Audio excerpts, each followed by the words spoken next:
behind the two fellas we're going to be talking about here in this segment. As a matter of fact, they're two of the first three names you see.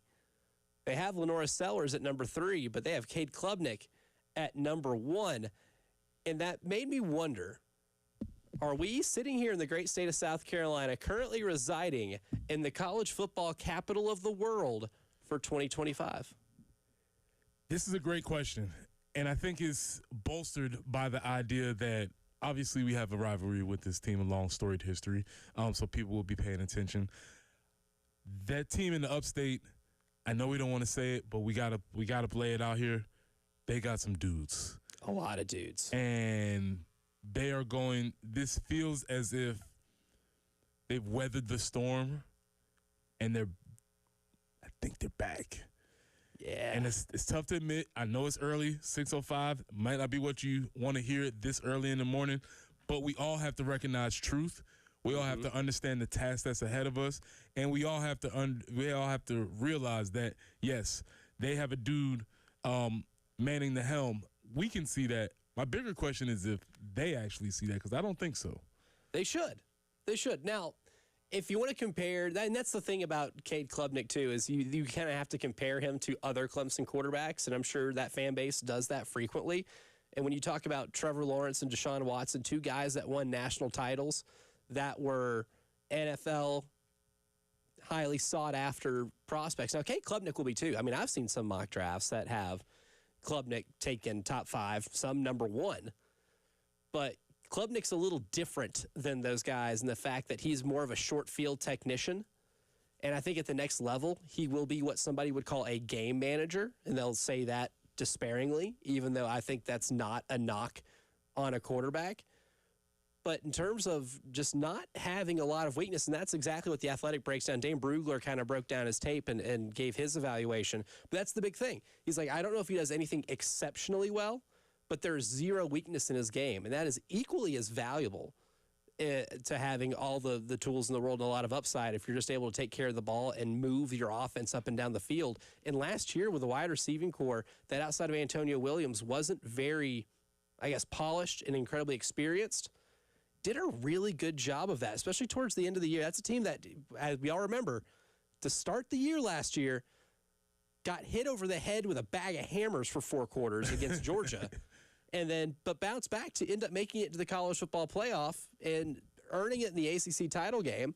And they played Texas better than I thought they would play Texas, and they basically get the entire team back. Yeah, they get the entire team back with another year of experience and another year to have honed in what they did. And I think that's important last year, as you stated, because that was a drubbing.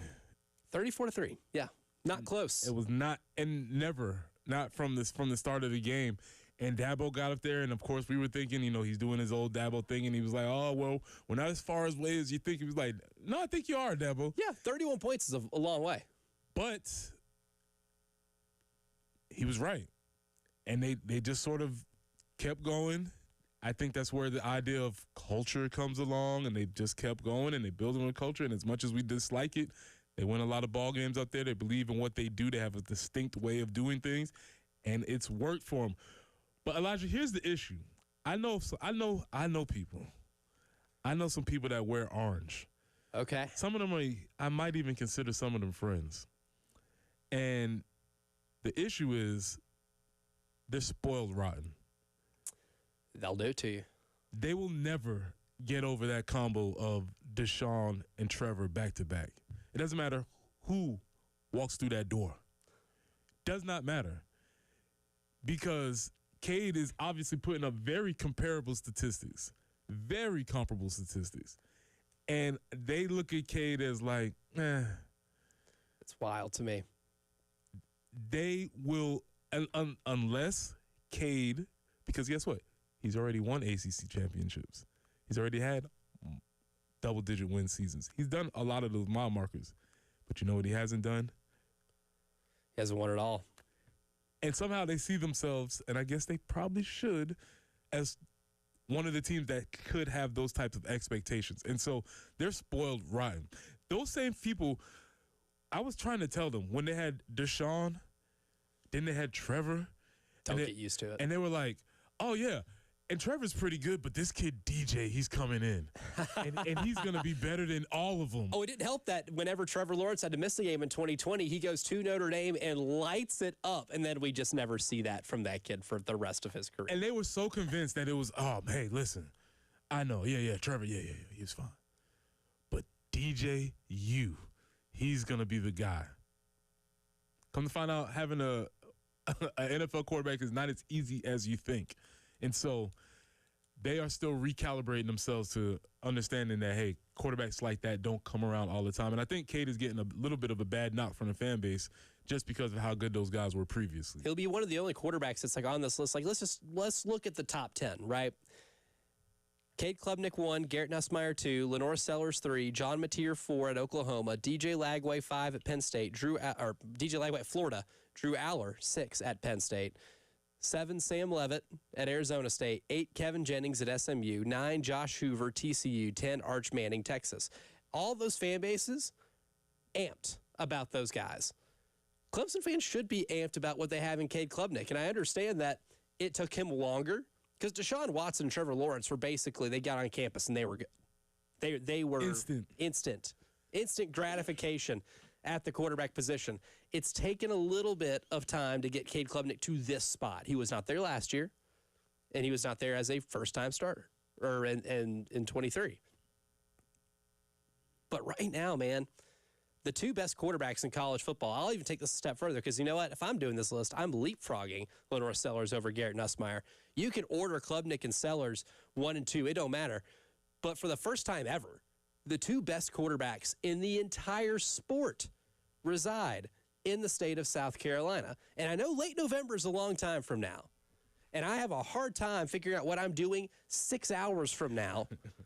But if everything can hold up and we can get it to where these two teams are still in CFP contention, by the time that Clemson makes the trek south to come here, what we're setting ourselves up for will be one of the more special games of this rivalry. I know we're obviously getting ahead of ourselves, but that potential is large, and this list is just a microcosm of it. But really, if you lead off with these teams have the two best quarterbacks in college football, then add what some of the star players are at other positions for both Carolina and Clemson, you are building up to be one of the best moments for really both of these programs in the history of this rivalry. And right now, it looks like we have Joe on the line right now. Joe, thanks for calling in. You're up early with us, Joe. I appreciate that. You're a morning warrior. Welcome to the early game. What's up, fellas? I'm in the gym working out, man. But listen, as you would say, Elijah, hey, what's going on, Preston? What's up? So, as you would say, Elijah, Tony Elliott and Brent Venables are not walking through that door. That's what the upstate team, they're not walking through that door, my man. And so, 34-3 against Texas last year. For one thing, the secondary has been suspect ever since Venables has left. Their defense has declined ever since Brent Venables has left. They're still yet stuck on with a couple of players that Brent Venables left. That defense has been on the decline since he left, and it's not getting any better. He can throw in however many coaches that he wants to throw in, but none of those guys will replace Tony Elliott as an offensive coordinator or Brent Venables as a defensive coordinator. Those guys were in there. They were coordinators on steroids when they were with the upstate team. They won't see that again. They won't. Klubnik, he's okay. Klubnik is okay, but I don't. He's nowhere near the height that you guys that the upstate fans were seeing when they had Watson and when they had the long-haired kid. I can't come up with his name right off my mind right now. Ronnie Bass. Yeah, there you go, Sunshine. They're not going to see that anymore, man. So I don't know who's hyping them up to be the number one quarterback in the country, especially over our guy. I mean, has anybody been talking about him being in New York? I haven't heard anyone talking that hype. And they're in the ACC, man. So they go through that little high school league through the season, but then they run into the real name when they get to the playoffs. I mean, you're certainly right with the coordinators. Elliott and Venables. I mean, they did a lot. I appreciate the call, Joe, because you're right in that regard and wrong in another. I love the energy early in the morning. I love the energy. I love it. And doing it from the gym, too. I know we give out winners in the last segment of the show. Yeah, Rarely does somebody win it in the first. Early contention. Joe might have won it in the first. But, I mean, the points that were made there, yeah, the coordinators are a big part of why they won those 2 national championships. Brent Venables, we whatever as a head coach right now. I think it's still to be seen, but right now he is really disappointed at Oklahoma. But that guy is one of the best defensive coordinators the sport has seen. And he coordinated some elite defenses. And Tony Elliott was a man possessed as a play caller as well. But I like Garrett Riley as an OC. And I think what Garrett Riley does and what Cade Klubnik does at the next level is going to be irrelevant to this part of the conversation. But he doesn't put Cade Klubnik in a position to fail. And I think that's how you've seen him develop a little bit. Now, I love the energy of trying to say that, the expectations for Klubnik shouldn't be the same as Sellers. I mean, he might not win the Heisman, but that team has a really good chance of making it to the college football playoff, and they should. They should win that conference, and they should really only lose 1 or 2 games this year, and that could be to both SEC teams they play. But I have a feeling we're going to be seeing them in December. But Klubnik's pretty good, and it's going to be one of those things where I don't think he's as good as Watson or Lawrence. Again, 2 almost generational type quarterbacks they got back to back. But I don't think it's a stretch to say that he's one of the 3 or 4 best. I would say he's one of the 2 best in college football right now. That's the 2 best exist here in the state of South Carolina. Rank them how you want, but they do exist here. But here on this program, we love vilifying opponents, as our man Joe just did, and I love it. That's the type of energy you want because it's a villain-filled first hour of the show. Being a grade A hater is welcomed on this program. But who does ESPN think South Carolina's biggest villain is in 2025? And are the South Carolina Gamecocks somebody else's bane of existence? We'll discuss that next on the early game.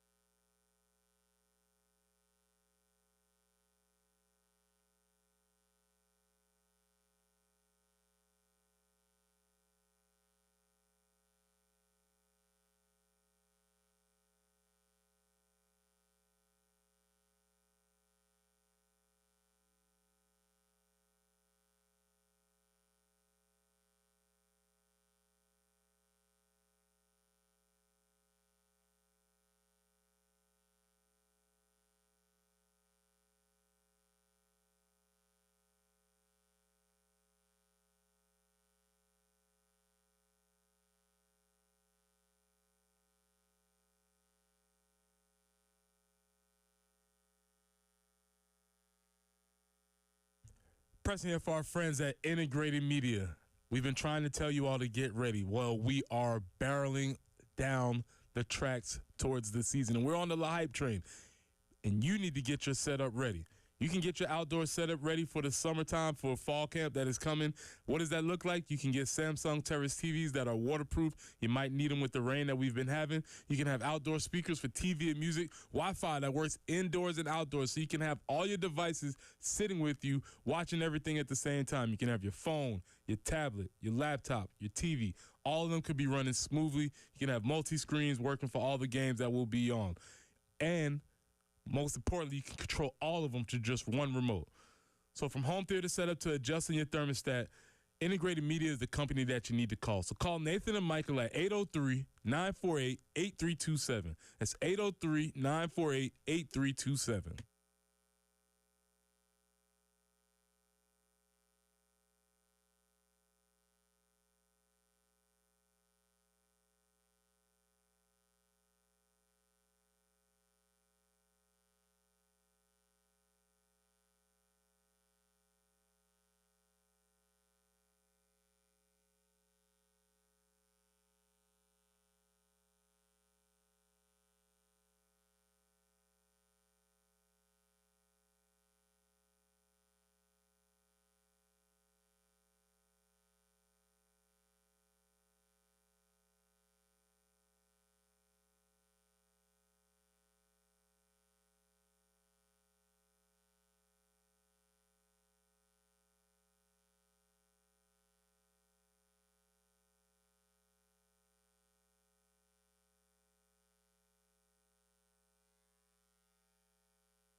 I-20 eastbound at 277, a report of a tie-up there. Also, Roshmutz Road at Dutch Fork Road in the Chapin area.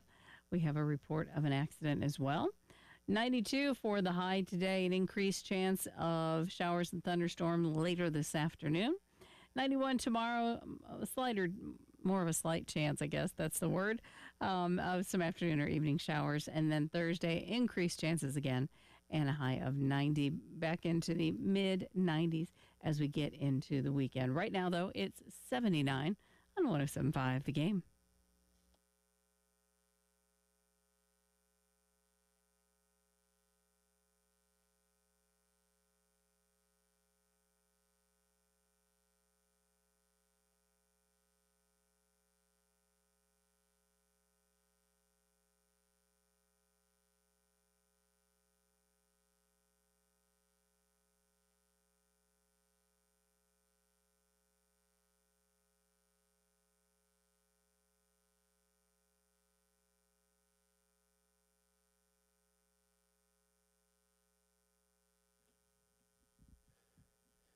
We're off to a fantastic start because we're already hating. And that's how I know we're in for a good day. A good sports talk radio day involves a whole lot of hating. And here at South Carolina, obviously, Clemson is the main recipient of the hate and villainy. But according to ESPN this year, now Bill Conley, David Hale worked on a story where they said that they gave the top arch villains for every team in the top 25 in college football this year. And the answer surprised me a little bit. I probably would have guessed. Clemson's always kind of the free space on the bingo card. But if you really want to get outside the box in a story like this or an article like this, you do a little more thinking. I would have assumed it might have been Eli Drinkwitz at Missouri. Good option. Solid option. I could have, 3 years ago, I would have guessed it had been Mark Stoops. But I don't think we care about Mark Stoops anymore because they've kind of fallen off the face of the earth. Mm-hmm. But David Hale goes with LSU. And here's why. I'll take a small snippet of it here.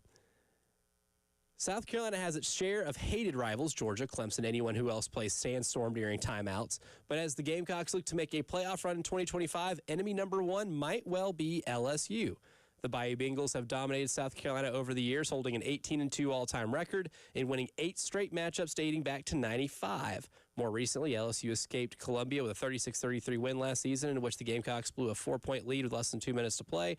That loss ultimately cost South Carolina a playoff bid, but the Gamecocks feel certain they're a far better team than they were then. If they can exact some revenge this time, it'll be a big step toward reaching those lofty goals. Now, one thing he misses out here is not just how they that they lost that game, it's how they lost that game. Mm-hmm, yeah, the LSU refs helped. The call on Kyle Kennard on Garrett Nussmeier, still people mad about that to this day. Lenore Sellers not playing in the second half, which I think was really the biggest thing. I think if Lenore plays that second half, they don't lose that game. Mm-hmm. But I think the manner in which they lost that game is what made it stung a whole lot more over the course of time. As I've said, there's a picture. I need to pull it up. I don't know if you saw it, but there's a picture of the whole student section watching the Alex Herrera field goal, and you just see all the surrender cobras everywhere. It's one of those things where you caption, like, when were you radicalized? That was the moment a lot of them became. It's like, welcome home. This is what we do here. Welcome to Gamecock fandom moment. Yeah. You can see the light leaving their eyes. So yes, that it's, you can write about that game, but I don't know if it does it justice. All of the things that went into that. So I understand this pick for LSU. I understand the pick, and he almost undersells it. Like that's kind of the thing. It's one thing to see the box score and say, oh, you had a multi-touchdown lead a couple points in this game. Oh, that was a bad second half. Oh, LSU went nuts on offense that second half. Oh, okay. Close loss. Oh, I see here you missed a field goal as time expired. Yeah, that's what kept you out of the college football playoff. It's one thing to just notice that. It's another thing to have watched that game as a Gamecock fan or to have been in that stadium as a Gamecock fan and see the students that were up in the upper deck come down to the bottom because they were getting ready to storm the field at one point in the game. That too. and then see the missed kick and the energy in that stadium. It was so hot too. Oh, It was miserably it was hot. so hot that day. Miserably hot. And by the time the game ended is when you're getting into the hottest part of the day. But once you take in that into account, the answer to who the biggest villain on the Gamecock schedule is early on in the season is got to be LSU. It does not hurt that Brian Kelly is an easily hateable dude as a coach, right? Easily. Oh, man. And maybe one of the 5 most hateable coaches in college football. And I've been on the record here on the show several times saying I have a lot of respect for him as a coach. I think he's an excellent coach. He's a winner. He's won everywhere he goes. Absolutely. But easily a hateable dude.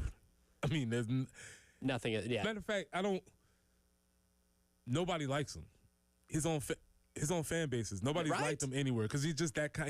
I guess he's that demanding and he's that sort of personality that nobody actually likes him. They just accept that he wins and good. But nobody's like claiming him like, oh, Brian Kelly's ours. Do you want to be that kind of a person? Would you rather be really successful or have people like you? Like if you can't have both, what would you prefer? That's a good question. I know what choice Brian Kelly made. Yeah, correct. I don't think that's the choice I make. And I don't think that's so. the thing about Brian Kelly too. It's not just like the fake Southern accent thing. That was family. My family. I mean, it sounded like he went into that saying, "I want to give my best Forrest Gump, and these people are going to eat it up." Not knowing that Forrest Gump's from Alabama because he probably never watched the movie. I think I know. No, I wouldn't guess. I wouldn't guess that he did. But it's also the entire last 2 stops that he made, the way he left them, taking Cincinnati to the Sugar Bowl for the first time ever and as an undefeated team, then decided to take the job and then bailing on his team before the biggest game in the history of that program. That's a bad look. And then taking the LSU job, which no one is going to blame him for, but not telling his players, just up and leaving. Like, sorry, I know we might have a chance to get to the college football playoff depending on what happens on Championship Saturday. Yeah. But I'm out. There was also the aspect of him basically saying, like, yeah, we just can't get it done at Notre Dame. And then Marcus Freeman coming back and getting it. It takes them to a national getting title as game. close to getting it done as possible. So that was another, that is another. And again, you look at the fans from Notre Dame. They love Marcus Freeman, right? That's our guy. They don't miss him. We They don't want miss him. Brian Kelly. Yeah, they're like, who? Brian what? So all of that to say, as a villain, he's a very nice, bold, firm target. Yes, he's a target. Garrett Nussmeier is a target because the Kyle Kennard hit with the flag that Jen referenced not too long ago. There's a little embellishment Everywhere you see Garrett Nussmeier, you see all his accolades. All it needs to mention is Academy Award winner. That's right. That's the only thing he has not received because he absolutely, within the rules, he sold that particular play. And kudos to him, I guess, but we were on the other side of that. Yeah, and that's not going to endear you to a lot of opposing fan bases. And before we get to maybe a deeper breakdown on Garrett Nussmeier, who may be the player villain number 1, South Carolina is somebody else's villain. And not just South Carolina, specifically Lenora Sellers. At number 2 for Clemson, they have Lenora Sellers. And basically mentioning the 17-14 game from last year and Tom Allen, who was brought in to be the defensive coordinator at Clemson, in an attempt to kind of get back to the basics of having elite coordinators. They brought Tom Allen in as the guy who's going to be tasked to stop the La Hype train. That's a big task, but that's going to be the one boogeyman kind of hanging over Clemson season until we get to that one game, which, again, may be the most hyped matchup of these two opponents in the history of a long storied rivalry. Very well could be. So not only do we have a villain, we are somebody else's too. And I think that's a whole lot of fun. But specifically going back to Garrett Nussmeier, he's going to be public enemy number 1 this year. Coming up next on the early game, we'll do a little digging into the numbers behind public enemy number 1. And we're going to see how gettable he is this year. That's next here in the early game.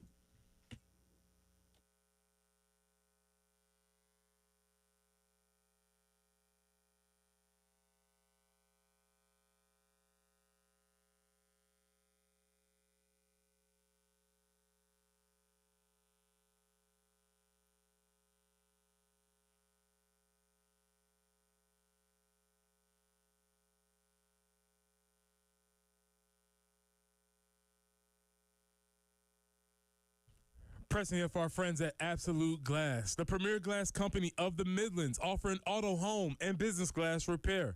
If your glass is damaged, shattered, cracked, or broken, they can handle the job. Cracked windshield? No problem. They'll come out to your location and replace it for you, usually for free, and they'll work directly with the insurance to take away the headache. That's right. They'll come out to wherever you are. School, home, work, it does not matter. Absolute Glass will come out to you and take care of the job for you.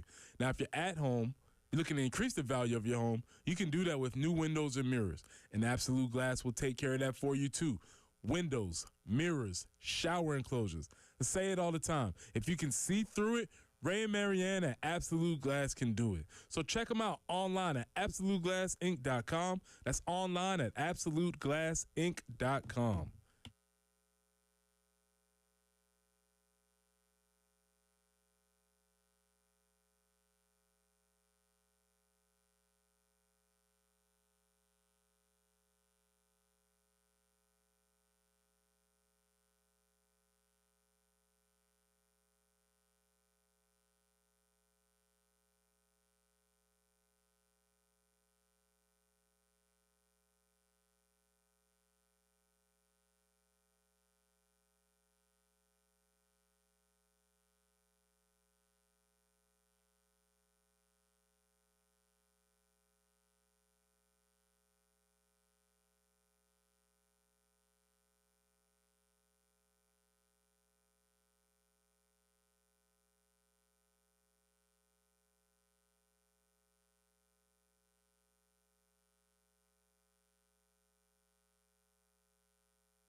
Disabled vehicle on I-126 eastbound a Hugie Street. The right lane is blocked. So if you're cruising along on I-126 eastbound, you're going to want to stay left.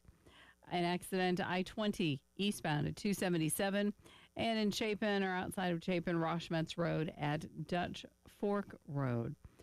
And as far as that forecast goes, yep, it's just plain hot. There's just no way around it. 92 for the high today. Increased chances of afternoon or evening storms. Going to see that kind of tomorrow at 91.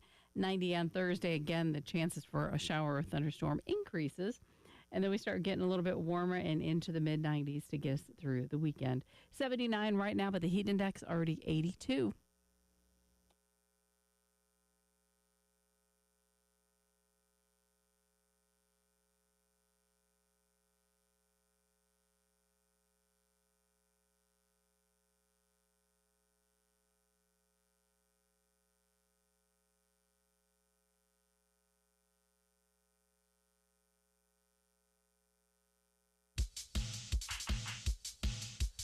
All right. It's time to nerd out. Villain edition. Garrett Nussmeier and LSU have been tabbed as the biggest villains for South Carolina this year. But I think it's time to single out Garrett Nussmeier specifically and analyze his game a little bit. For Old Man versus Analytics today, we're going to find out if we can find some flaws in Garrett Nussmeier's game. And personally, I like Nussmeier as a quarterback. I don't think he's a top 5 quarterback in the country, though. I think that might be What's the level of spice on that take? medium. It's Okay. so it's like almost like the baseline buffalo sauce that you'd get at most restaurants, where it's not a full on. Not too spicy. Yeah, not too spicy, but it's got a little kick to it. If you're someone like me whose face will glisten a little bit from eating a Taco Bell mild sauce packet. Then it might make you glisten a little bit, but you're not sweating. You're not in pain. You don't have to get the milk jug out. So you're totally at odds with this athletic story. Who had him ranked number 2? Yeah. In terms of like who is a better raw quarterback, now I had got Nussmeier as my number 2. He got my second team all SEC vote. And that's mostly based off what he has done. He's the only returning 4,000-yard passer in college football this year. The only one. And I'd be remiss if I left him off the list at all. But I still think Lagway will probably end up having a better season. I think Jacob Pavia is more valuable to his team. And then in terms of entertainment value, Taylor Green probably leapfrogs both of those guys at Arkansas. But he plays at Arkansas, so he's practically playing in Siberia, which is unfortunate for him. But I like Nussmeier, really good pocket passer. But when I look really closely, not just at the film's good, speaks for itself. But there may be some holes here. So, Preston, in last year's game, South Carolina did not blitz on 65% of LSU snaps. And in those plays, they forced 2 of Nussmeier's 3 turnover-worthy plays, according to PFF. Will the defensive front this year be good enough to force mistakes without having to send extra blitzers like they were last year? I like it.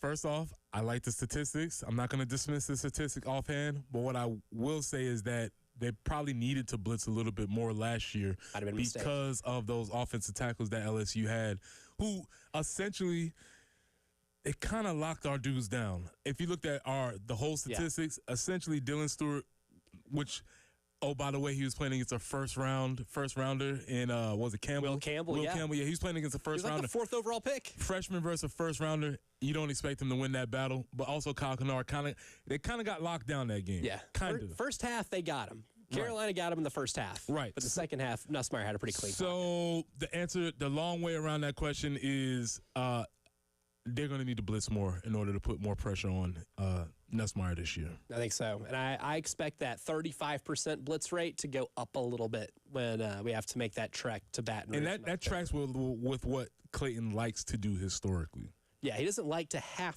to blitz. It's one of those things that he doesn't want to have to do it. I think he will if he needs to, and is really strategic about that. That's one of my favorite things to distinguish between defensive coordinators. How aggressive are you? Mm-hmm. But here's another one. Out of all the projected starting quarterbacks in the SEC, only Tennessee's Joey Aguilar had a better pressure to sack percentage, meaning the fewest amount of plays that are pressures that result in sacks. He's under 10% in that regard. I think Aguilar's at like 8.5. So his ability to avoid them is arguably his best trait, despite being regarded as a statue in the pocket. I think the stat should get juiced up because Joey Aguilar did it at App State. He didn't do that in the SEC, so there should be an asterisk there.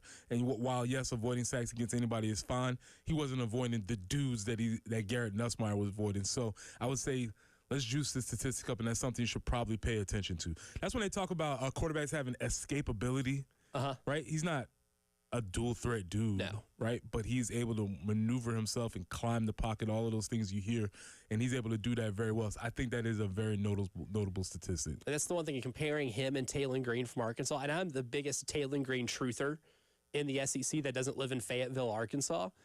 But Nussmeier's ability to avoid sacks might be more valuable than what Taylon Green does with his legs, because Taylon Green takes some bad sacks. So there's like two sides to that coin. He can make plays, but he takes some bad sacks. And I think that's the one thing about Nussmeier that maybe doesn't get talked about enough. But when we get to that game in October, and if there's 0 sacks in the stat column, doesn't necessarily mean it was a bad game, because he can still be pressured into bad throws, as we saw a couple times in the game here last season, even if he doesn't get on the ground. Now, here's an interesting one. This is where I poked some holes in his game here. From 10 to 19 air yards, Nussmeier has one of the lowest adjusted completion percentages in the SEC. It's at 55%. So in the intermediate area, is he an overrated passer?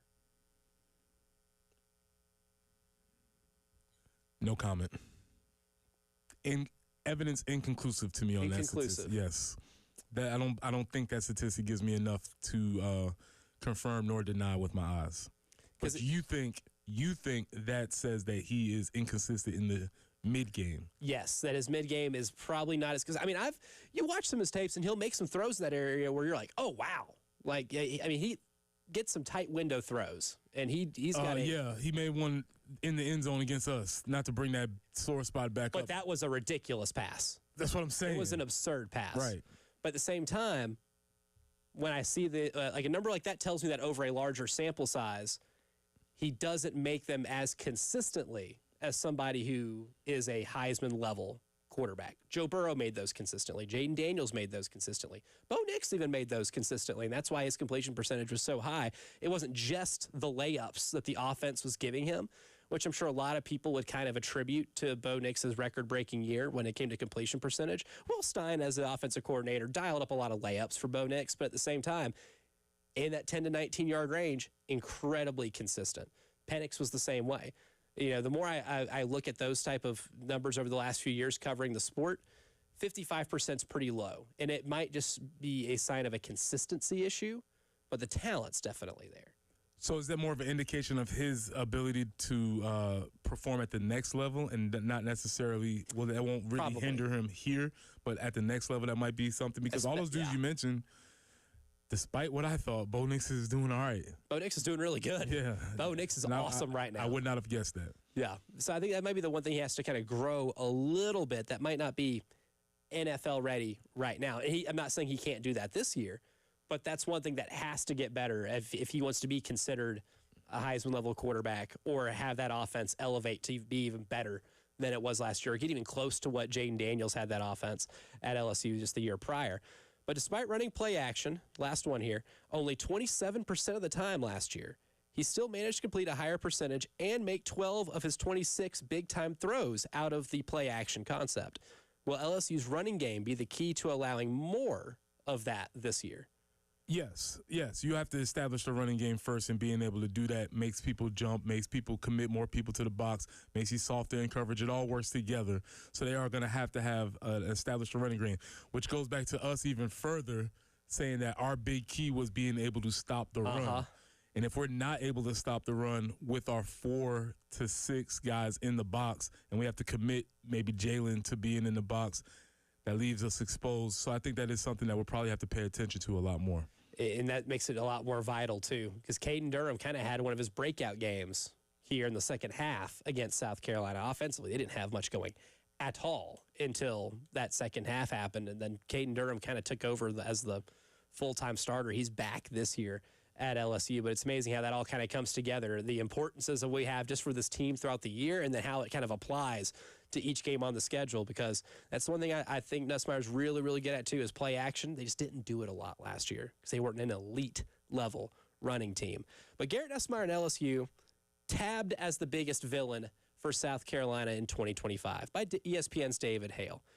But who are the biggest villains in the history of South Carolina Gamecock football? We'll let you, the fans, the lifers, decide that when the early game continues.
It is an hour full of Gamecock villainy here on the early game. ESPN gave their list of the top 25 teams in the country and their biggest villains for 25. We mentioned historically, led off the show, talking about the potential of maybe the two best quarterbacks in college football being in the state of South Carolina. Firmly believe that. So we decided to outsource this and ask you, the Gamecock fan, the biggest villain in Gamecock history. And so we have two submissions so far on the Firehouse Subs text line. One says biggest villain in the history of South Carolina is for Matt, the South Carolina Gamecocks. I understand it. It's like a horror story where you look in the mirror and the mirror's looking at you. You don't know who The it is. ultimate plot twist. Yeah, it could be. Yes, exactly. It It's was like us Fight the whole Club. time. Yeah, it's Fight Club. It's us. It turns out the antagonist was me the entire time. Yes. That's funny. And I can say that about my own life as well. So that's good, Matt. Thank you for that. Chris says, in terms of, he's broken it down. He has like a it. team villain and a player villain. He says team 1984 Navy. Yeah, they ruined some things for us for sure. Ruined a lot of things. Why'd they play that game on the road? Yeah, it also puts us in a tough spot because you can't really admonish any of the service teams like that. So it's You like can't. You can't. Thank you for Or you can. Yeah, you just don't want to put you don't want to put yourself. do that. Yeah, you don't want to put yourself on that side. So you just say thank you for your service and Just not on that day in November of 1984. tough spot.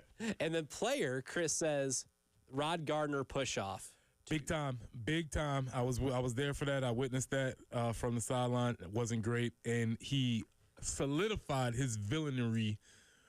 The old school Clemson locker room the locker rooms were literally right next to each other, and you could hear the old saying is that the walls talked, and so you could almost be having a conversation like you and I are having between South Carolina and Clemson on the other side of the wall, and Rod let us know how happy he was with his catch, and so did his teammates.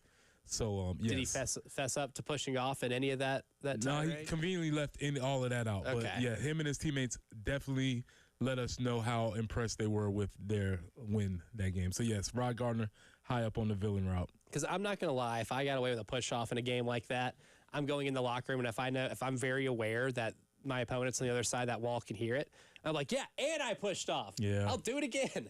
Yeah, it was very exactly what you just did. That's exactly what they were doing, and you could hear it. And the walls talk.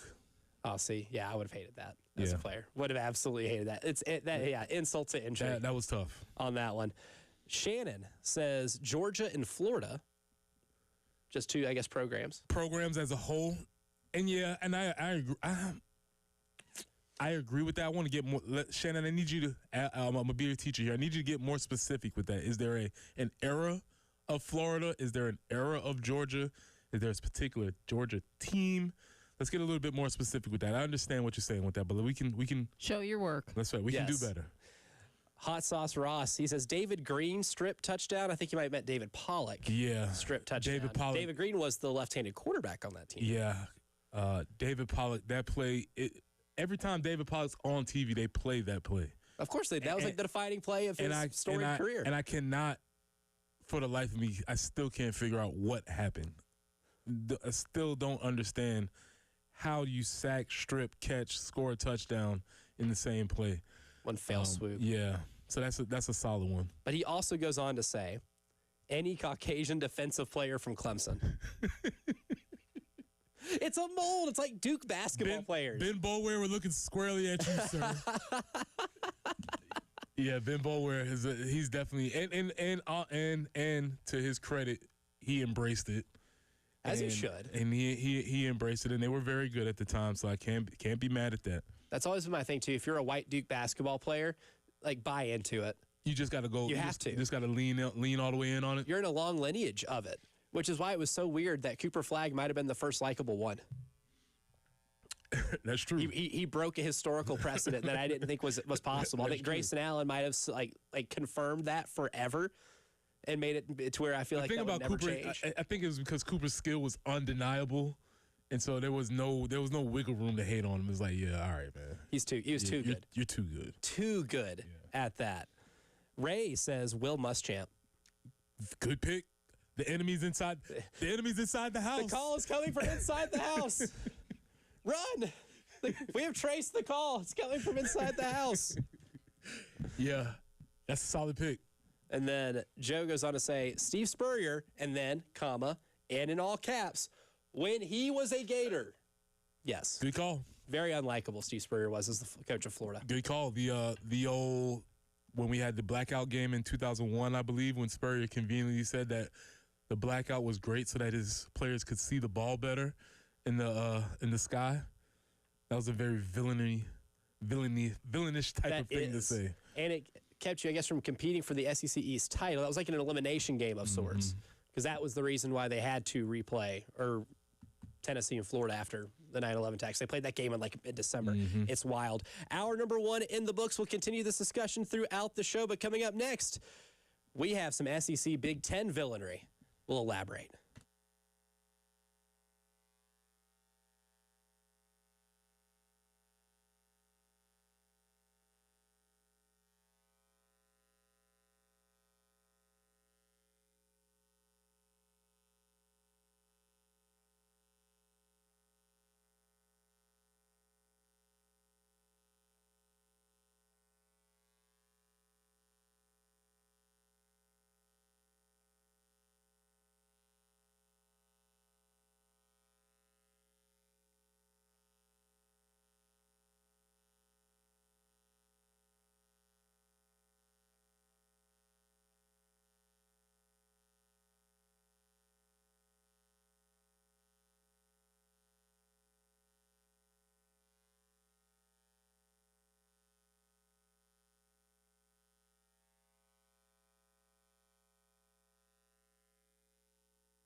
I-126 eastbound at Hugie Street. The right lane is blocked, so going to need to stay left. A couple accidents to make you aware of. I-20 eastbound at 277. I-26 westbound, exit 102. Pond Branch Road at I-20, and working on getting things cleaned up, Roshmetz Road at Dutch Fork Road. And the forecast just plain hot. Talking about it on the live stream, in fact, this morning. 92 for the high today. Increased chances of afternoon showers or storms. Chances for storms really most of this week in the afternoons. 91 tomorrow, 90 on Thursday. It's already warm this morning, 79, but the heat index, 82.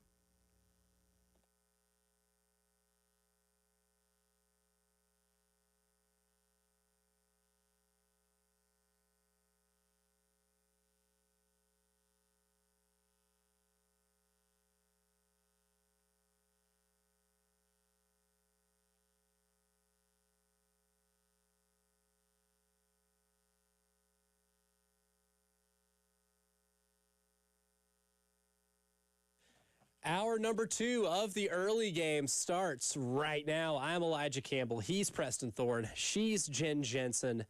We have been hating all morning, reflecting on villains, picking our villains for this year. ESPN picked Garrett Nussmeier to be, or not Garrett Nussmeier, he picked LSU. We have kind of honed in on Garrett Nussmeier because of that penalty. And some of you have been weighing in on who the biggest Gamecock villain is of all time. We will be keeping those in the back pocket here because right now, the villainry isn't just between teams and programs right now, guys. It's existing between the two biggest conferences in the sport. And for a league that says, that has its tagline, it just means more, and that dominated the sport for a long time, including almost the entire college football playoff with the exception of a couple, the 14 college football playoff, with the exception of a couple Clemson wins and the one Michigan one at the very end, and the Ohio State one at the beginning, essentially all SEC. And then in the artist formerly known as the BCS, the SEC was the only conference to have both teams in a title game. They've run the sport. The Big Ten, in terms of national prowess, is getting closer. Now, they were a little ahead of the game in TV because they had the whole Big Ten network thing, and then the SEC network followed. And Michigan and Ohio State have carried that league for a long time, too. And for a long time, Michigan wasn't very good in the 2000s. After Lloyd Carr left, they were in some dangerous territory. But the Big Ten's won the last 2 national titles. Ohio State won last year in the first rendition of the 12-team college football playoff. And the year before that, Michigan went 15-0 and won the college football playoff pretty easily in that championship game. Now, the Alabama game was an all-time classic. But Phil Steele, who I think is one of the best previewers of college football year in, year out. Legend. If you have never bought a Phil Steele mag, do it today if you love college football. Nothing will get you ready and teach you more about these teams than the Phil Steele mag. But he predicted this year, his pick to win the national title is Penn State. And then if you look at Penn State's roster, it looks pretty good. I would say it looks really good. I think they're in really good shape. They bring back the quarterback. They bring back the entire running back room. It's a team that can win a national title. But there's the big James Franklin thing. But if they do, Preston Thorne, that'll be 3 straight Big Ten national titles with 3 different teams. Not just 3 straight, with 3 different teams. So somebody asked Eli Drinkwitz at SEC Media Days how important it is for the SEC this year to win a national championship to, quote, get back on top, and this was Eli's response. Define the top. The top as in number of draft picks in the NFL, top is in most viewership, top is in, overall top is the deepest conference in college football. Yeah, we haven't been, I heard that last night. Well, they haven't won the national championship in the last 2 years. I don't know, what was it, the previous 10, 14? So look, the more teams you add to the tournament, there's greater variance to it. I don't necessarily think that we're that far off. I don't think that there's any more pressure. You've got 16 of the toughest competitors in the world who are head coaches in this league. We're all driven to achieve the best, whether that's internally or externally. We feel pressure to achieve that, but there's no pressure because, oh, we got to do it for the SEC. We want to do it for our team, our players, our fans. And one thing the clip does not play, as someone who sat in on that press conference, when the question was asked, Eli Drinkwitz stood there and stared at the reporter who asked it for a good 20 uncomfortable seconds. He clearly took exception to it, and the answer was clearly defensive, which I don't think is the best look at all if you're in any type of argument or discussion. Usually the task at hand is what needs to be discussed. But I think that's reflective of the attitude that a lot of schools in the SEC and the SEC leadership have when it comes to having their dominance questioned. Yeah, so yes, they're having their dominance questioned, but here's the argument. They were making the same argument the years previous. The reason why they were saying that they were dominant was because they were winning the championships. And now that I'm an SEC homer. Yeah. Now that we haven't, folks here.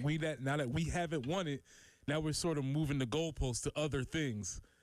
Draft picks, viewership, money, those are all great. But the quantifying thing that made us feel as if we were superior was championships. So we can stick to that argument and just go win us a championship this year, or we can have these other arguments, which are valid. They are very valid. However, the championship thing, that was our stake in the ground. Look who's winning the championship. Look who's at the top. And we haven't been for the past couple years. Yeah, and that's the thing. Like, I don't think the SEC is like falling off a cliff or anything like that. The Big Ten's been more top-heavy. And I think when you look at this year and doing some of the study on teams, they're going to be really top-heavy this year. I think the top. Wait. Let me stop you right. Yeah. Top heavy being Ohio State, Penn State, Ohio State, Oregon, Michigan. I think will be really solid, depending on how Bryce Underwood is. And if he's not, then they're just they have three teams that can win the national title at the top of the list, and then a bunch of good teams. Then the rest of the conference might look like the Big 12. Like, we're all pretty good, with the exception of like the bottom four, which are going to be atrocious. Like Purdue's going to be atrocious again this year, but Indiana should be solid. I don't think they're going to be in the college football playoff again, but they should be solid. Illinois can be in the college football playoff. That's why the middle class argument of what we've had, in the past is pretty relevant here. But is it even better to be top heavy than to be completely good one top to bottom, because you might not cannibalize yourself as much? Maybe the Big Ten has it figured out by having a over-bloated league. I don't think so, but it's a thought to have. One of the selling points of the SEC is that week in and week out, it's going to be a highly contested schedule up and down on a Saturday. The negative of that is, as you said, you're going to beat each other up by the end of the season because you're playing so many of these contested games, because you have so much talent, the coaching talent, the playing talent, the intensity of going into these games week in and week out, when you have to stay up at a certain level for playing in the SEC. I'm sorry, but going to Northwestern, Purdue, back on a back-to-back, week to week, that's not going to be the biggest gauntlet of a schedule. Sadly, Michigan State probably falls into that category now. Yeah, they've fallen off a cliff. Right. So when you think about teams that's fallen off. So, yes, the argument. So there's two sides to that coin. Very consistent, very thorough as a conference, but also you will end up getting beaten up, and that might affect you as you go towards the playoffs. And here's the big thing. I think the reason the SEC has not won the title in the last 2 years, they have not had a great team in the college football playoff. Last year's Ohio State team, juggernaut. And I think they impressively ran through the playoff better than anybody I think could have anticipated them running through it. I mean, I figured they could beat Tennessee, and I thought Tennessee might have an edge, maybe, but they beat the brakes off of Tennessee in that game. They ran up and down the field on Oregon, a team that beat them earlier in the season. They really were in a tight game with Texas and pulled away late, and then for 90% of the game controlled it against Notre Dame. That was a great Ohio State team that just sent a lot of dudes to the NFL. The year prior, that 15-0 Michigan team, say what you want about them, 15-0, they were great. That was a great Michigan team. The SEC hasn't had a team to dethrone those guys just yet. Like last year, Texas was really good. I don't think they were great. Georgia was really good. That was not a quintessential great Georgia team. And the third best team in the SEC was Tennessee. That wasn't even Josh Heupel's best team at Tennessee. And then you go back the year prior, that Alabama team that upset Georgia in the SEC title game, a really good Alabama team, Nick Saban's best coaching job, but that wasn't anywhere near a great Alabama team. They're lacking the great team that leads the conference, and I think that's maybe the reason why, and the Big Ten's just had it. These things are cyclical. That can easily change this year, right? Texas or Georgia could be that this year. But the last 2 years, the Big Ten's had it. And when it comes to making the discussion of these two leagues, I think that's very fair to bring up, is that the Big Ten's had the two great teams of the last 2 years. Does that happen this year? I don't know. I like Penn State. I love Phil, and Phil's rationale about picking Penn State is perfectly sound, and I love what they have coming back. They've got all the pieces needed to win a championship. There's just also the whole James Franklin thing. Yeah, and that's the one thing that we haven't brought up because I have some numbers. Oh, yes. 1-14 versus top 5 teams. That's disgusting. 1-10 versus Ohio State. Oh. 4-20 against top 10 teams overall. Here's an even better one. He's 3-10 when his own team is ranked in the top 10. So it's not as if he was playing when his team was bad and they just happened to play. No, when his team is ranked in the top 10 and they play other top 10 teams, James Franklin loses. Hence the name Big Game James. And until they get over that, he gets over that hump, I just can't buy into it, man. It's not going to be until they win a championship that he's going to get that monkey off his back, unfortunately, because these numbers are too damning to see when you look at them. When you just look at the numbers from a raw percentage, is James Franklin on the hot seat? Is he in the? Did he and Ryan Day switch spots? Where it's the worst spot to be in, where you have to win a championship to keep the Wolves at bay? If they don't make it to that semifinal round like they did last year, it's going to be really uncomfortable. He's got to do it eventually. He's been there 12 years now. That's the other part that very much surprised me. That's wild to me. Yeah. I didn't realize this is his 12th year at Penn State. Now, granted, I'm one of those when I look at a coaching or a job like Penn State. They were great under Paterno, but they weren't racking up championships year after year. They would have one really good year, and they'd have a couple bad ones. And then they'd have a couple really good ones, and then some really bad ones. It was very cyclical. They had some star players here and there, and they'd win some Rose Bowls. But at the same time, some of the bad years were bad. And I think maybe the last 10 years under Paterno were pretty bad. That's the one thing about James Franklin at Penn State I'll give them. They've never been bad. And they've been a 10-win season almost every year since he's been there. He has a 70.6 winning percentage. They win a lot of games. If you go to a Penn State game and you're a Nittany Lion, chances are you're going to win. Yeah. Just don't go to the big games though. Right. Because chances are you're going to lose. And just for some perspective, we gave you what James Franklin is in those games. In those same type of games, Kirby Smart 24-10. Ryan Day, 14-8. Even Odabo, 19-15. So the big-time coaches win the big-time games, and James has not. Which is a really good reason to not pick them, even though from a football standpoint and a roster standpoint, that's certainly a team that can. They have all the talent, I'm assuming. They have everything in place. He just has to get over that hump, and maybe this is the year that he does. Maybe this is it. It has to happen 1 year, right?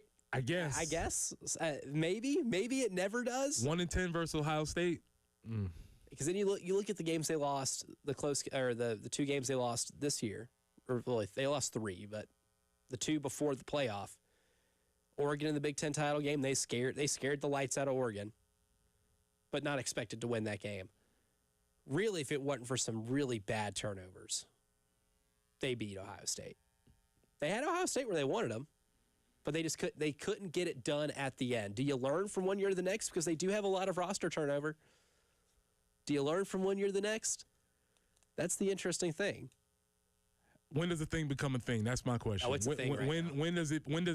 When does he get into these types of game and then he starts puckering up? Because I think it's after like 5 or 6 years, which means this is 2-time a thing because we're in year 12 now. This is double a thing at the moment. We'll continue this conversation as well as pick which maybe league has a best chance to win the national title this year. Now, the SEC is clearly deeper. It almost always is. But which one do we trust to produce a national champion this season? That's next here on the Early Game.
I-20 westbound at Lake Murray Boulevard, exit 102.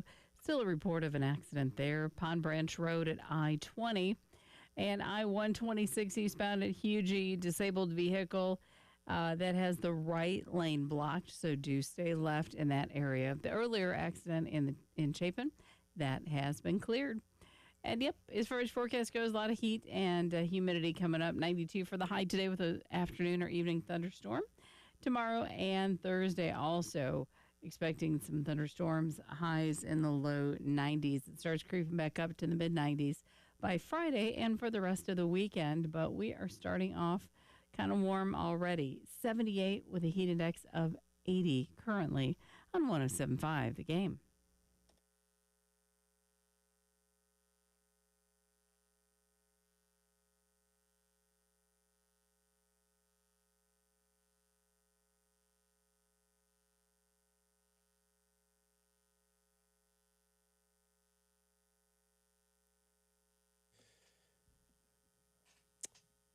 All right, we'll give credit where credit's due here because we asked our man Shannon to show his work when we're talking about the best villains of all time, the best Gamecock villains, or who maybe your biggest Gamecock villain, the bane of your college football fandom existence. He said Georgia and Florida. Preston requested that Shannon show his work. So we'll give him some love here. He says, we cannot beat Florida, especially when Spurrier was there. Georgia is arrogant, and we have always had a border bash with them. As a fan visiting Athens many times, if he won or lost, not the nicest of fans. I've heard that as well. Thank you very much, Shannon. All you just need is just a little prodding to get you to where you need to be. That's what I needed out of you. Thank you. Good job. Showing his work. Mm-hmm. Was that a frequent thing you had to do when teaching as to show the work a little bit? Students always want to put the bare minimum in. You just come on, we could do a little bit more, and most of the time they did. Yeah, it's with a little bit of prodding. Just a little bit. Hey, you can do a little bit more. So the teachers and educators are for. Mm-hmm. But going back to the beefing conferences, because look, the SEC and the Big Ten are clearly the top two. There's a memorandum of understanding that has surrendered a lot of the future power, the college football playoff, to these two leagues. They clearly generate the most revenue. They have the two biggest TV deals. They're the faces of the sport, and it's kind of gotten into like this Cold War style arms race right now. And the Big Ten, to their credit, has produced the national champion the last two seasons. And in the last 2 years, the SEC has not even played for a national champion. That's something I did leave out earlier. So given what we know about these teams coming into this year, Preston, which league, I guess, do you trust to produce the national champion? Because I think there's about 5 or 6 teams that I believe genuinely could win the national title. So this goes back to that conversation of having who's a great team. Well, yes. I already said I'm out on Penn State, even though that's one of the teams that everybody's until it's done. The clock's gonna have to be 0-0-0-0 for me to say, okay, they got it done. You're on the ultimate believe it when I see it watch with James Franklin. Yes, on that for him. Ohio State always is going to have the roster in place. I can't say that I'm a huge believer in Ryan Day, but he got it done, so I'll give him that pass. Dan Lanning, Oregon. I like Dan. I think he's up and coming. It's going to happen at some point. Feels like they are going to have the roster to continue to do that. So I think the idea of them, I think it's going to more than likely come down to how do the brackets fall, and if any SEC teams have to play each other in early stages of the bracket. I think head to head, any SEC team can beat any Big Ten team. But as it goes further, and if they have to beat each other up, maybe a Big Ten team like Penn State had a chance to do last year, which they should have done, can sort of slide their way to the top. So it's a roundabout answer to say I don't want to give up on my SEC teams, but I wouldn't be surprised if it was another Big Ten team that won the national championship. Yeah, and during the break, I wrote it down just off the top of my head. Looking at both conferences, I wrote down the teams that I would not be surprised if they won a national title.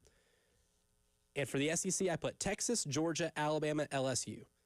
Now, for the last two, there are two big ifs. For LSU, it's being competent on defense. You don't have to be great on defense to win a national title, but if you're an offense that's scoring 30-plus points a game, there's a pathway for you. Alabama, it's the quarterback thing.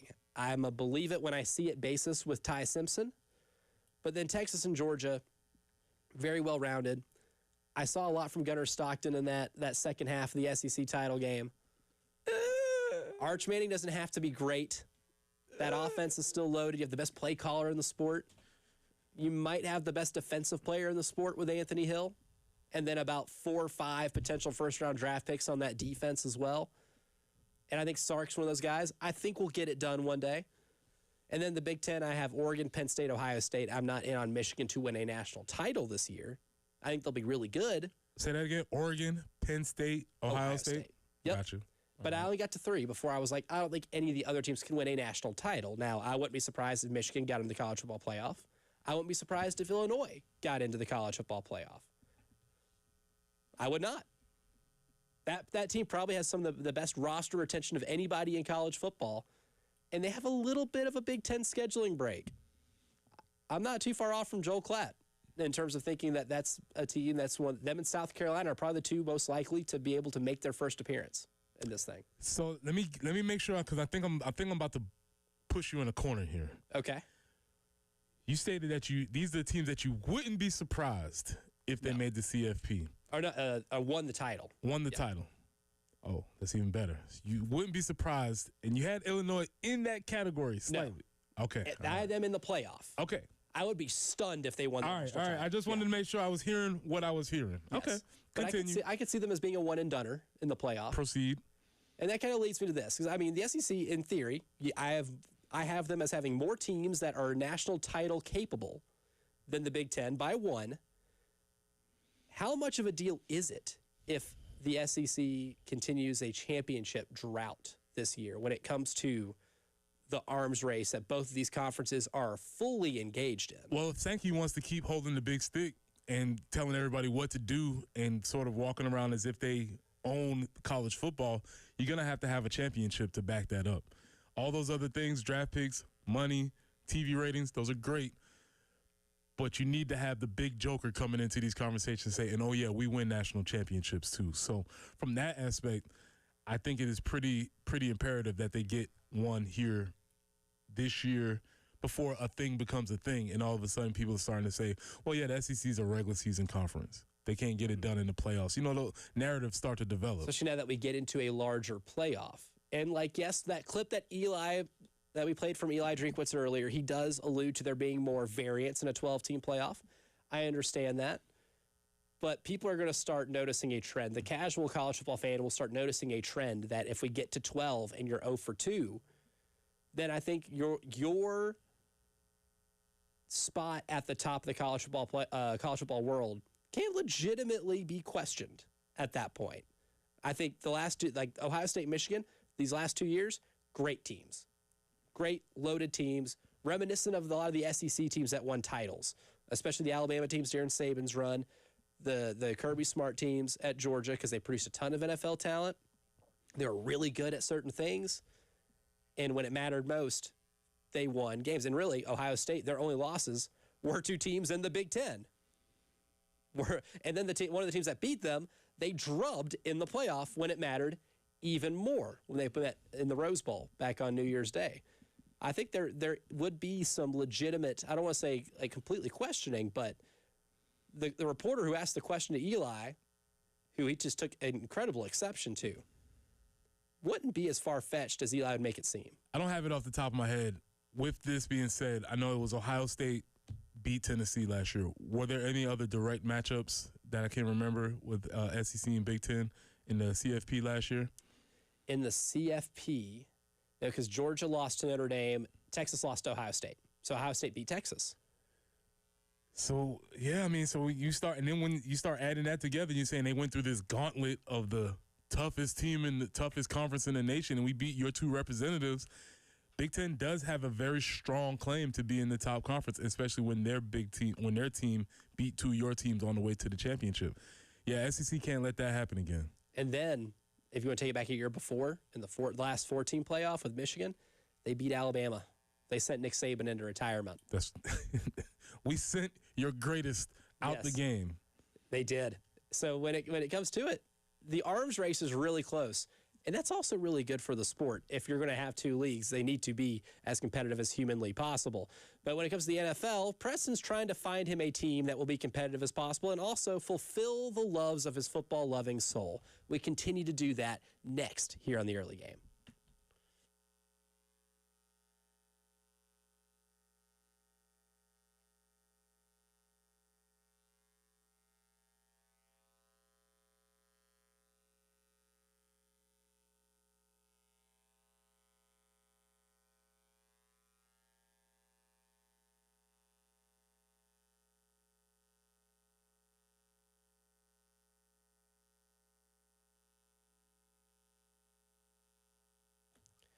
When it comes to Zero Res and summer, they make that S in summer stand for savings because they only offer this type of sale once a year. So I think you should take advantage of it. 15% off carpet, air ducts, area rugs, upholstery, tile and grout, and more, all for 15% off.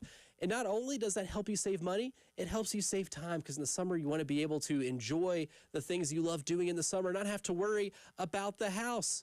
And look, they have a patented cleaning process that uses no harsh chemicals. So it's clean and it's safe for your family and your pets. Everybody wants that. I want that. Not only do I want a clean house, I want a safe house as well. Zero Res does a fantastic job in making your house clean like no other. So you can schedule online, take advantage of the sale. Just mention me, Elijah Campbell, or 1075 The Game, ZeroResColumbia.com. Remember, Zero Res is in zero residue.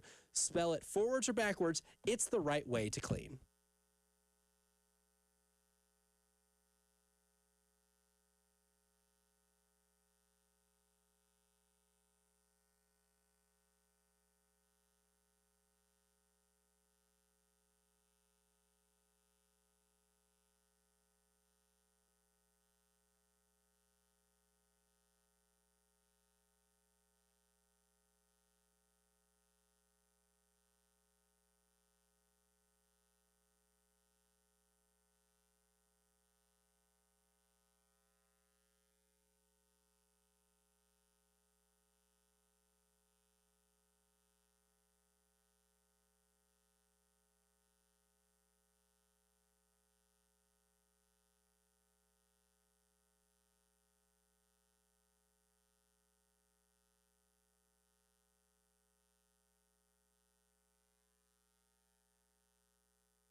Pine Branch Road at I-20. Working an earlier accident there. I-26 westbound, exit 102, still got to slow down there. And I-126 eastbound at Hugie, the right lane continues to be blocked. Increased chances of showers or thunderstorms this afternoon, a little less of a chance tomorrow, but then those opportunities increase again for Thursday. Today's high 92, 91 tomorrow, 90 on Thursday before we get into the mid-90s. But we are starting off the morning a little bit on the warm side, 78, the heat index of 80 on 107.5 The Game.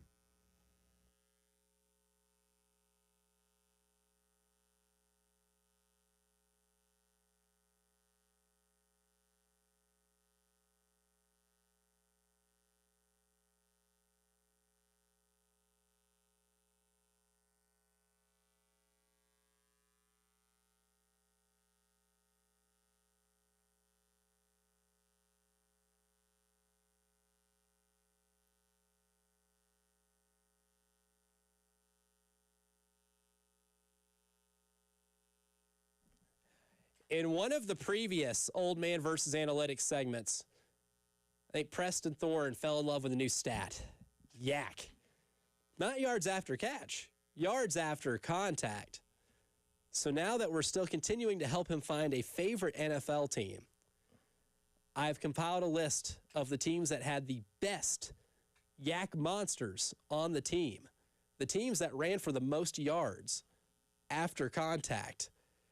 Because in the process of this, we're trying to find a team, not just that is a contender, but a team that fulfills Preston Thorne's football-loving soul. And we've gotten 12 personnel, competitive game tiers, fourth down aggressiveness. We're trying to get to the bottom of this. So I've been trying to pick up hints here as to what Preston's valuing and match make him. So are you ready for today's, Preston? I am ready for today, but first, I'd like to make an announcement. Yes, there are some eliminators. We do have some eliminations. I would like to formally eliminate the Tennessee Titans from any contention. From my choosing, they are officially eliminated. So we can go ahead and scratch them if they come up in any of these matchmaking. I would also like to formally eliminate the Cincinnati Bengals. Mike Brown. Whew. We'll get to him. We'll get to him. So those are two that I would like to formally eliminate from any proceedings moving forward. And the Titans thing, because the Will Levis even though stuff is the Titans have not come up at all yet. Nope, not yet. Okay. Not a single Not time. once. The Bengals have come up twice, but that still puts them behind the Seahawks, who have come up 3 times, the Buccaneers, who have come up 3 times, the Packers twice, Ravens, we put 2.5. We gave them an honorable mention here. Eagles at 2, Patriots 2, Cardinals 2, Lions at 3, Niners, Texans, Chiefs also at 2, and then, of course, the Falcons at 5. But on a scale of 1 to 8, Preston Thorne, how much are you valuing running backs who are picking up a lot of yards after contact? I like it a lot. Give me 8. He's going 8. I'm glad you did. Am I glad that I did? Sounds really nefarious. So in this tier, the Ravens, there's a lot to like with the Ravens here. That puts you at 3.5 categories here. Yeah, obviously, right? Ravens. Derrick Henry. Derrick Henry carries a lot of weight there. The Tampa Bay Buccaneers. Again. That is the 4th category the Buccaneers have claimed for you. The Green Bay Packers, which is starting to be a little trendier, much to the chagrin of one Jen Jensen. I might not do that just in show solidarity. In solidarity, to make sure that we know what peace is like in this studio. I might do that. Let's bookmark that. And the 4th team in this tier, the Atlanta Falcons. Oh, my God. No way. The Atlanta Falcons. Is that Bijan?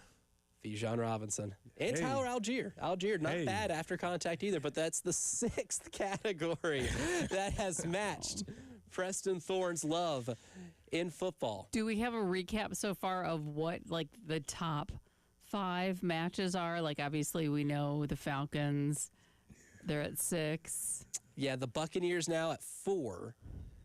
And there's a little bit of a cluster at 3, which is the Bills, Packers, Ravens technically at 3.5, so you could technically make them third, and then Bills and Packers and Lions with 3, so that's a pretty large tie for fourth, and then a lot at 2. This is like one of these rom-coms where everybody else can see it. Everybody else sees that the couple should be together, and he just keeps trying to mess it up, and everybody's like, you're supposed to be together. The answer's right in front of you. in front of you.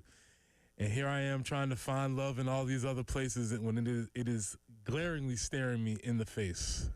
This is a development, I would say. But it's almost like in this rom-com scenario, the love interest, while it may be a perfect match, has a history of being a total train wreck. Has an absolute history of being a heartbreaker, train wreck. Yeah, I mean, you are a Gamecock fan, so you need to protect your heart in the NFL realm. See, this is my thing.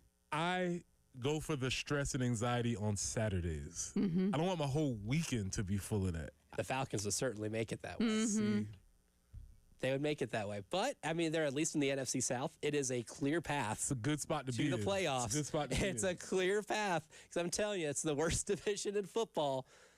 There's a path there. And as a New Orleans Saints fan, I would be a little ill if the Falcons ended up winning this exercise. But it would not be lost upon me how funny it would be. And you would at least be joining, I would say, a good portion of our audience Rise up. that are Falcons fans. I think it probably And I could makes come in up and I could 15%. commiserate with Tyler. You know, Good. I could come in and just have Tyler, we can just, I don't know, man. It feels like the stars are aligning. I'll just say that. And they're matching you in some pretty good categories. So they're matching you with running back yak monsters. They're also matching you with popularity. You wanted a 1 to 4, or tier 4 for popularity. So they're in the perfect popularity tier for you. Offensive line, in terms of run blocking grades from last year, crazy enough, they were number 1 in that category last year. They're your perfect type of underdog. Scrolling up here. They're also in terms of the scale of offense to defensive-minded coaches. Raheem Morris, obviously a very defensive-minded head coach. History of winning, you didn't really care about that, so No. that they fit that as well. So those are the categories in which Preston Thorne has been fatefully matched with the Atlanta Falcons. And I can see the agony on your face right now that you're coming to this realization that it might be the Falcons. Unless Arthur Blank does something to completely eliminate them the way certain owners have done to other teams or the way certain players have been handled. I get the feeling it's like you want to get married, but maybe there's a pressing reason why you have to get married. So you're not really loving the idea, Yeah. you know. There's a lot of scenarios that could play out with this. So I just didn't expect it to go this way. I don't think anybody expected it to go this way. I'm glad we're going through this exercise because, you know, I never would have been here. You would never would have considered. When's the Hall of Fame game? That's late this month. Let's see. Because it's usually in August, and it's 1 week before the other preseason games begin. So it's later this month. Which Sterling Sharp, first Gamecock to be. That's correct. Thursday, July 31st. Oh, it's not even August. It's not that. Yeah, it's not. Last day of July. Not far away. I will make my statement on July 31st. Okay, I will July pick 31st July is decision day. July 31st is decision day. I will pick my squad. It's like a level, like a commitment ceremony for like for high school prospects. Yep. So Falcons looking awfully intriguing, but we have officially eliminated the Titans and the Bengals. Yep. And you might say, why did you eliminate the Cincinnati Bengals? Your guy, Langston Moore, Cincinnati Bengal legend, one of the few players to ever have first and last name on the back of the jersey in his time in Cincinnati. Well, there's a little bit of a story to that because the ownership, while having a history of maybe cutting some corners, didn't necessarily endear themselves to Preston Thorne yesterday, and we're going to tell you why to round out hour number 2 of the early game.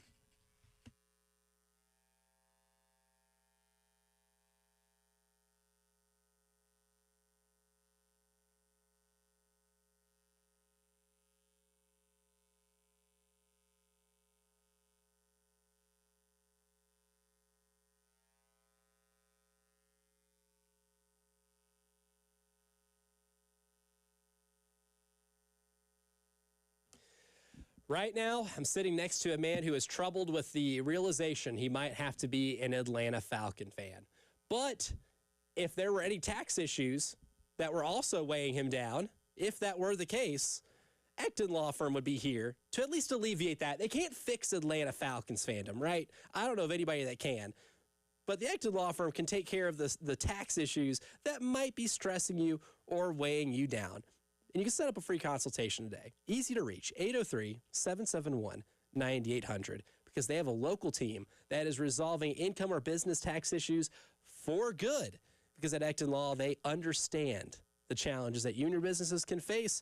Again, can't maybe help with the whole Falcons fandom thing, but they have proven local solutions that have helped thousands of families and businesses escape the IRS maze. 803-771-9800 or online at ectonlawfirm.com. That's ECTONlawfirm.com.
Well, we don't know if Preston's going to pick the Falcons as his favorite team or not, but we made some eliminations in the process. Yeah, the Titans, get out of here. We were texting back and forth as we do. And this would have probably been something that was very of interest if you were doing morning radio in Nashville right now. They'd be all over this. But somehow or another, the projected starting quarterback, incumbent, whatever, decided to wait until 2 weeks before the season to get season-ending shoulder surgery. It's a tough one. That is. A lot of S's. Yeah, why would you do that? Something's amiss there. I'm not sure what the issue is. I don't know whether they just wanted to move him out of the way so they could get Cam Ward there. I don't know. I don't want to be involved with it. I'm out of that. And with the Cincinnati Bengals, too, Langston Moore has told some stories about the Bengals and maybe some shortcuts they take in terms of avoiding spending money. Yeah, they're known to be cheap. For lack of a better word, the Bengals are known to be one of the cheaper organizations in the NFL. And I'm sure we can get Langston to share some of those on air again because they're hilarious, quite frankly. But yesterday, Bengals owner Mike Brown elaborated on the Shamar Stewart contract situation. That still, I think, remains to be the only first-rounder not signed. That's been the most contentious of first-round signings. This was an interesting explanation he gave yesterday. This one is surprising. I hesitate to get into the detail, but basically it turns on whether out years are guaranteed if he gets involved in conduct detrimental to football. Well, what does that mean?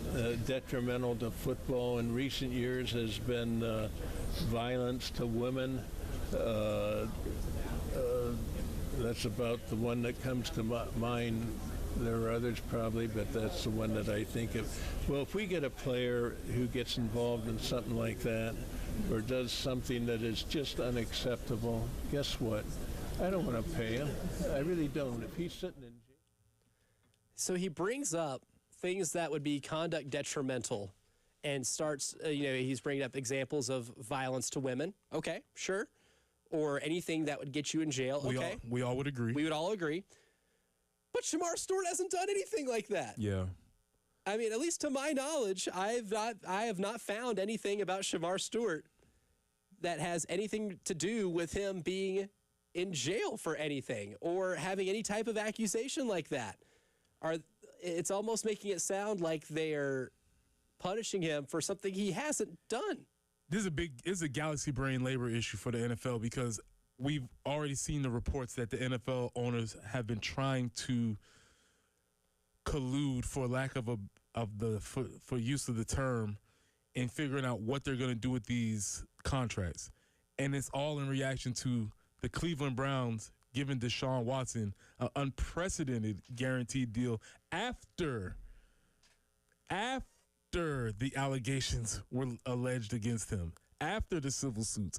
They still went ahead and did that. And so now these organizations are trying to put language in contracts where they void contracts based on if things happen for them. I don't have an issue with that.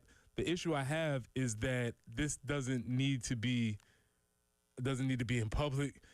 It could be part of the negotiation process, and the Cincinnati Bengals are known for trying to figure out ways to get out of paying players money.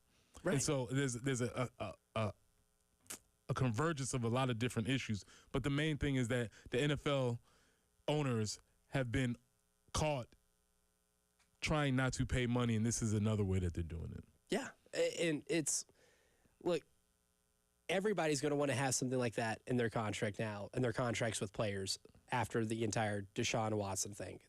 Really, the Browns messed it up for everybody in that regard. And I repeat, they did that after. Yeah, it wasn't as if they signed the contract and then he went on to do these things. They knew going into it, and they still went ahead with it. They knew pretty damn well what they were getting into. Right. And decided to do it anyway.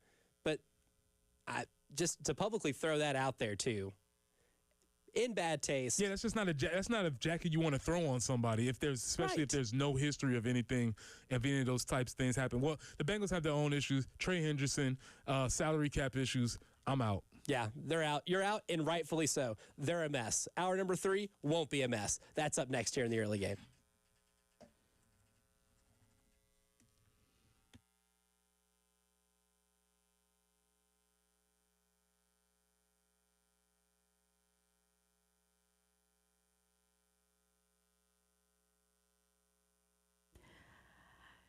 Is Jennifer CHW Cabinetry in Lexington, a locally owned business, and they were so helpful to us when we had to redo our kitchen, helped us get everything laid out and pick out any kind of accessories that we were looking for.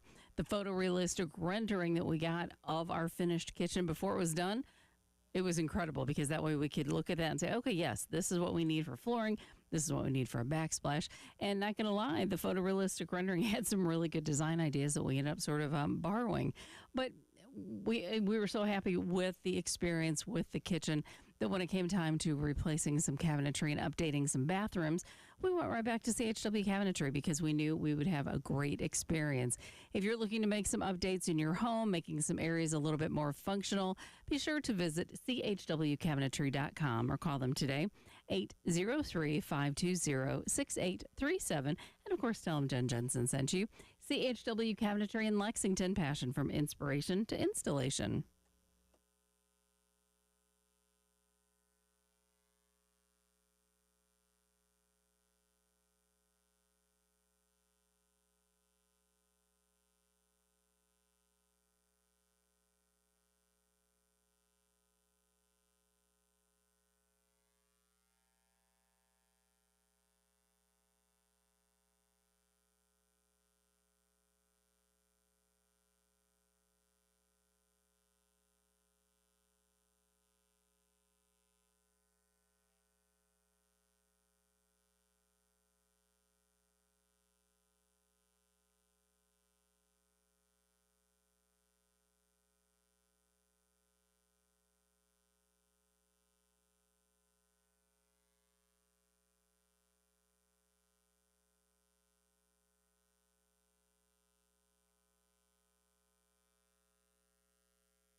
That earlier tie-up on I-126 at Hugie, that has been cleared, so traffic should be moving a little bit better and will continue to improve. Still have a couple of other incidences to make you aware of. Pond Branch Road at I-20. Sometimes words are just plain hard. I-26 westbound at Lake Murray Boulevard and I-20 westbound at 277. You'll also find a slowdown there due to an earlier accident.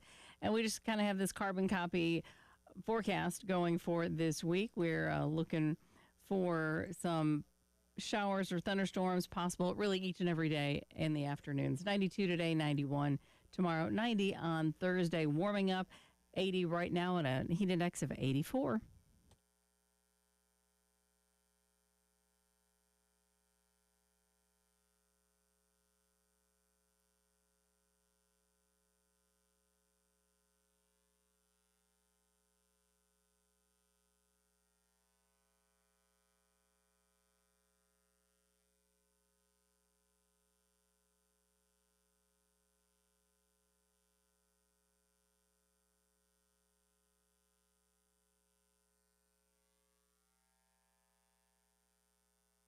Hour number 3 of the early game starts right now. I'm Elijah Campbell. He's Preston Thorne. She's Jen Jensen behind the glass. And we were talking off air about more Cincinnati Bengals dysfunction and some more angles of this that we really wanted to hit because there's layers to this, right? And part of those layers will involve a Gamecock the Bengals also drafted and signed in the second round.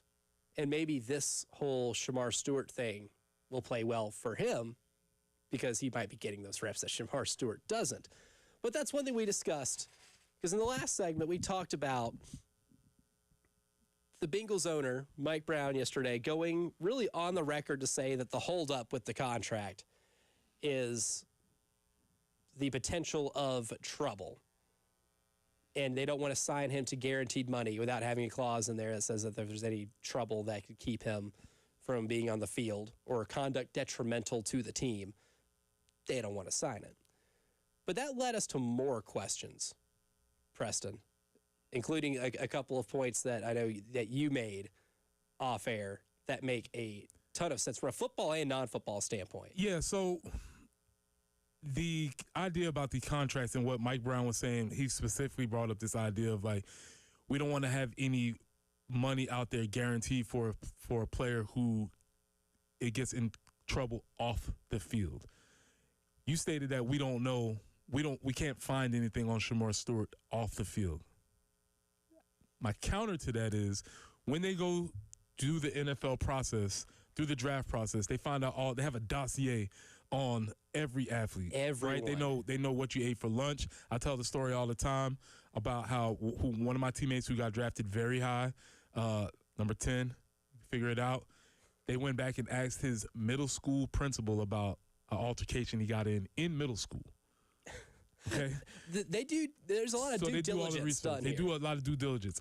And the only thing I would position is that I am not a fan of the Cincinnati Bengals front office or maybe front offices in general, but maybe they have some information that's not necessarily public, maybe not never hit the public record, but they have some information on this particular player that is making them a little bit more hesitant to fully launch into that. But then you asked an even better question after that. And what was your question?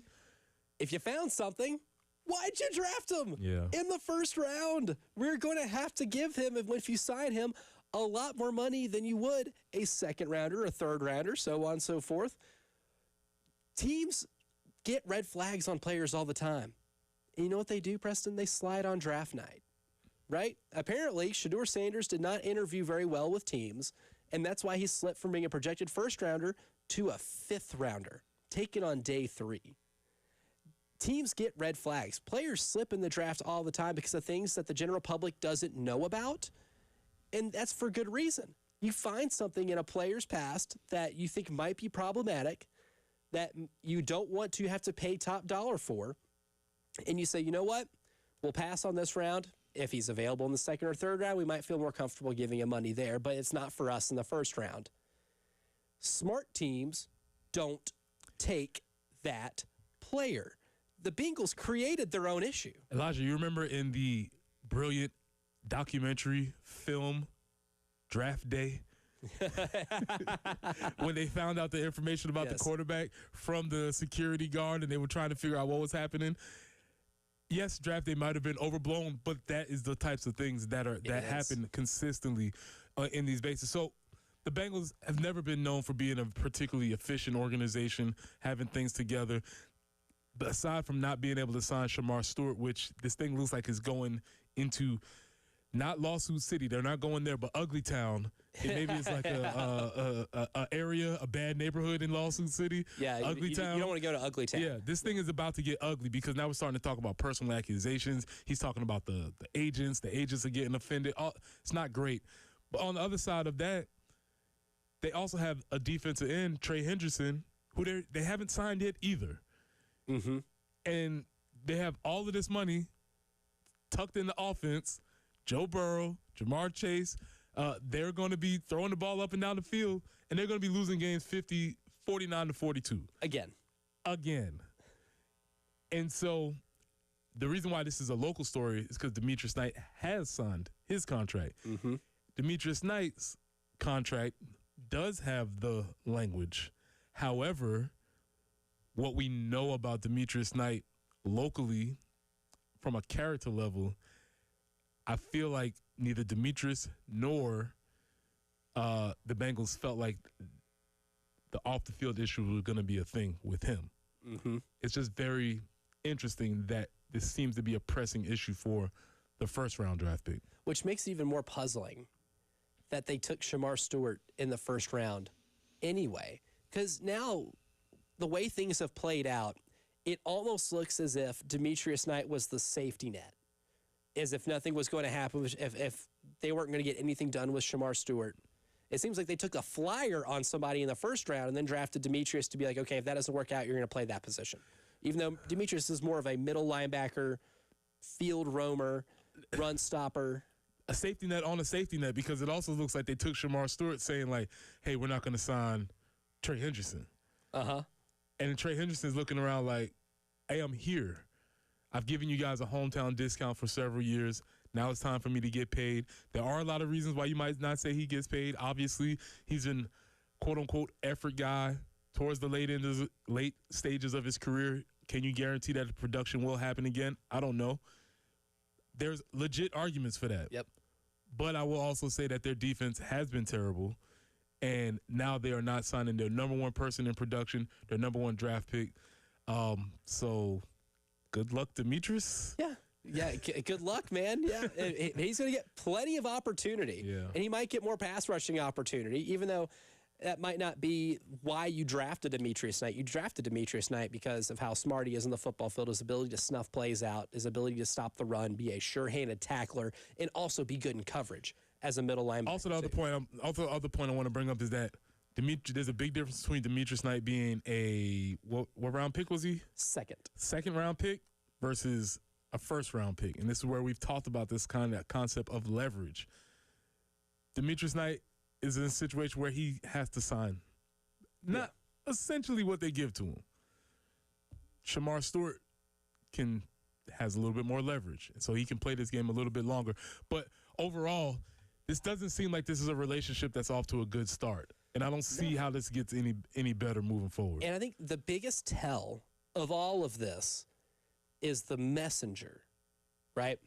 Let's just say instead of Mike Brown, the owner of the Cincinnati Bengals, having this situation play out the way it has, let's think of the most stable franchise in the NFL, the Pittsburgh Steelers. Now, if this happened to the Pittsburgh Steelers, they draft a player, and they now have these newfound character concerns that is keeping pen from paper or keeping them from willing to commit a certain amount of money to that player. I think we would rightfully question their decision to draft him as well. The same logic applies. Why do you draft him then? But if the Steelers did it, then it's like, oh, wow, that you might have really discovered something late stage. But when it's the Bengals saying it and it's Mike Brown saying it, it's this ownership group coming out and saying this. With their reputation for being cheap, it does make it scream like they're wanting to take a shortcut for a franchise that has done nothing but take shortcuts underneath this ownership group. They have proven time and time again that they don't want to have to spend more money than required. Right? They don't want to put in as much investment as other teams that have been great, franchises that have been great in this league for a long time typically do. I think the messenger says just as much about the intent as the quote on its own. Yeah, and for me to make sure I'm very clear on where I stand on this, I do not think that a player – I actually agree with the void out language in the contract. Yes. If you get in trouble off the field, felony, domestic violence, the things that Mike Brown listed, I do agree with that being a void out situation in those contracts. However, other owners have decided, mainly the Cleveland Browns, to set a precedent that is difficult to go against now. Yeah, and it messed things up for everybody. In the NFL, in the NFL owners specifically, in their journey to overcorrect that type of market, have really put their foot in their mouth, especially when a lot of things have come to light, like Pablo Torre, Mike Florio's investigation, where they found text messages between owners of other teams. I will cite the text messages that they uncovered between Chargers owner Dean Spanos and Cardinals owner Michael Bidwell about Spanos congratulating Bidwell on the contract with Kyler Murray, saying, hey, way to go on not having that guaranteed money in there. That helps me out a lot for whenever we have to sign our quarterback, of course, who is Justin Herbert, who also signed another deal with not a lot of guaranteed money. Like, the owners have been working overtime to correct that. And in doing so, and all that being made public, has made them look really bad. And there's been a ripple effect right now. And, of course, the Players Association also looking really bad because their leadership clearly has not – they don't have the best interest of the players in that association in mind. But it's gotten into now, or the NFL is at a really, really weird mess. And by the time CBA negotiations have to ramp up, it's not going to be pretty. Mm-hmm. And I do not want to have to be using the term lockout whenever that happens. But, man, there's going to be a whole lot of relationship mending that's going to be required if we are going to get anywhere close to a potential next CBA, because this is just such a mess. Ugly Town might end up being a more populated town in whatever county them and Lawsuit City reside in. Yeah, and by the way, when it comes down to having a CBA, when the CBA does come up, they're going to need to have a representative for the NFLPA because that guy's out of here too. And not only that guy, Lloyd Howell, but his underboss, I guess, he's out of here too. So, yeah, there possibly is some strife. But this is just an interesting test case. If you are a Bengals fan, you are probably used to these types of things happening as far as contracts are concerned. Yeah, this is nothing new. Not for Bengals fans, no. So I'm officially eliminating myself. I'm cool on the Bengals. I really enjoy Joe Burrow as a player. I like his whole deal off the field. I like everything about him, but I'm cool on it. Now, just for the good news here is we're sitting in July 2025. The current CBA for the NFL expires March 2031. So that's still a ways away. And there's still plenty of time to find a new, president of the NFLPA, a new player rep that hopefully takes the job a little more seriously in terms of who he's supposed to be serving. So there's plenty of time for that to happen. But if it doesn't, and we continue to have issues like this kind of arise, here in 6 years, we're going to be talking about lockouts. And I don't think anybody wants it to go there. No, they don't. I assume they'll get it fixed by then. But I think it's important to note that Shamar Stewart is the only first-round pick who is not signed as of this moment. Do you think he gets signed before which training camp is? I mean, days away. I don't think he's getting signed before training camp. Is he getting signed before we get into the third preseason week? It's not looking great. Just right now, things obviously could change. They could be having negotiations. Things could be working. But the way it's playing out in public right now, this is not great. The moral of the story here, Cincinnati Bengals will not be the team that Preston Thorne cheers for in the 2025 season. The Bengals, you could say, are villainous to him. We've been talking villains all day long. We continue that discussion. We have more entrance into who your biggest Gamecock villain is. All of that message board mayhem as well, where obviously villains live forever on message boards. All of that next here on the early game.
Augusta Highway at Ermine Road, we have a report of an accident there. Also, I-20 westbound at 277 and Two Notch Road just south of Beltline Boulevard. Warm forecast on the way. Nothing really changing this week. 92 today, 91 tomorrow, 90 on Thursday before it starts to warm up a little bit more. We'll be in the mid-90s really Friday through, we'll just say indefinitely. But we do have those chances for afternoon thunderstorms that could be popping up each and every day. Currently sunny and 80, feels like 84 on 107.5 The Game.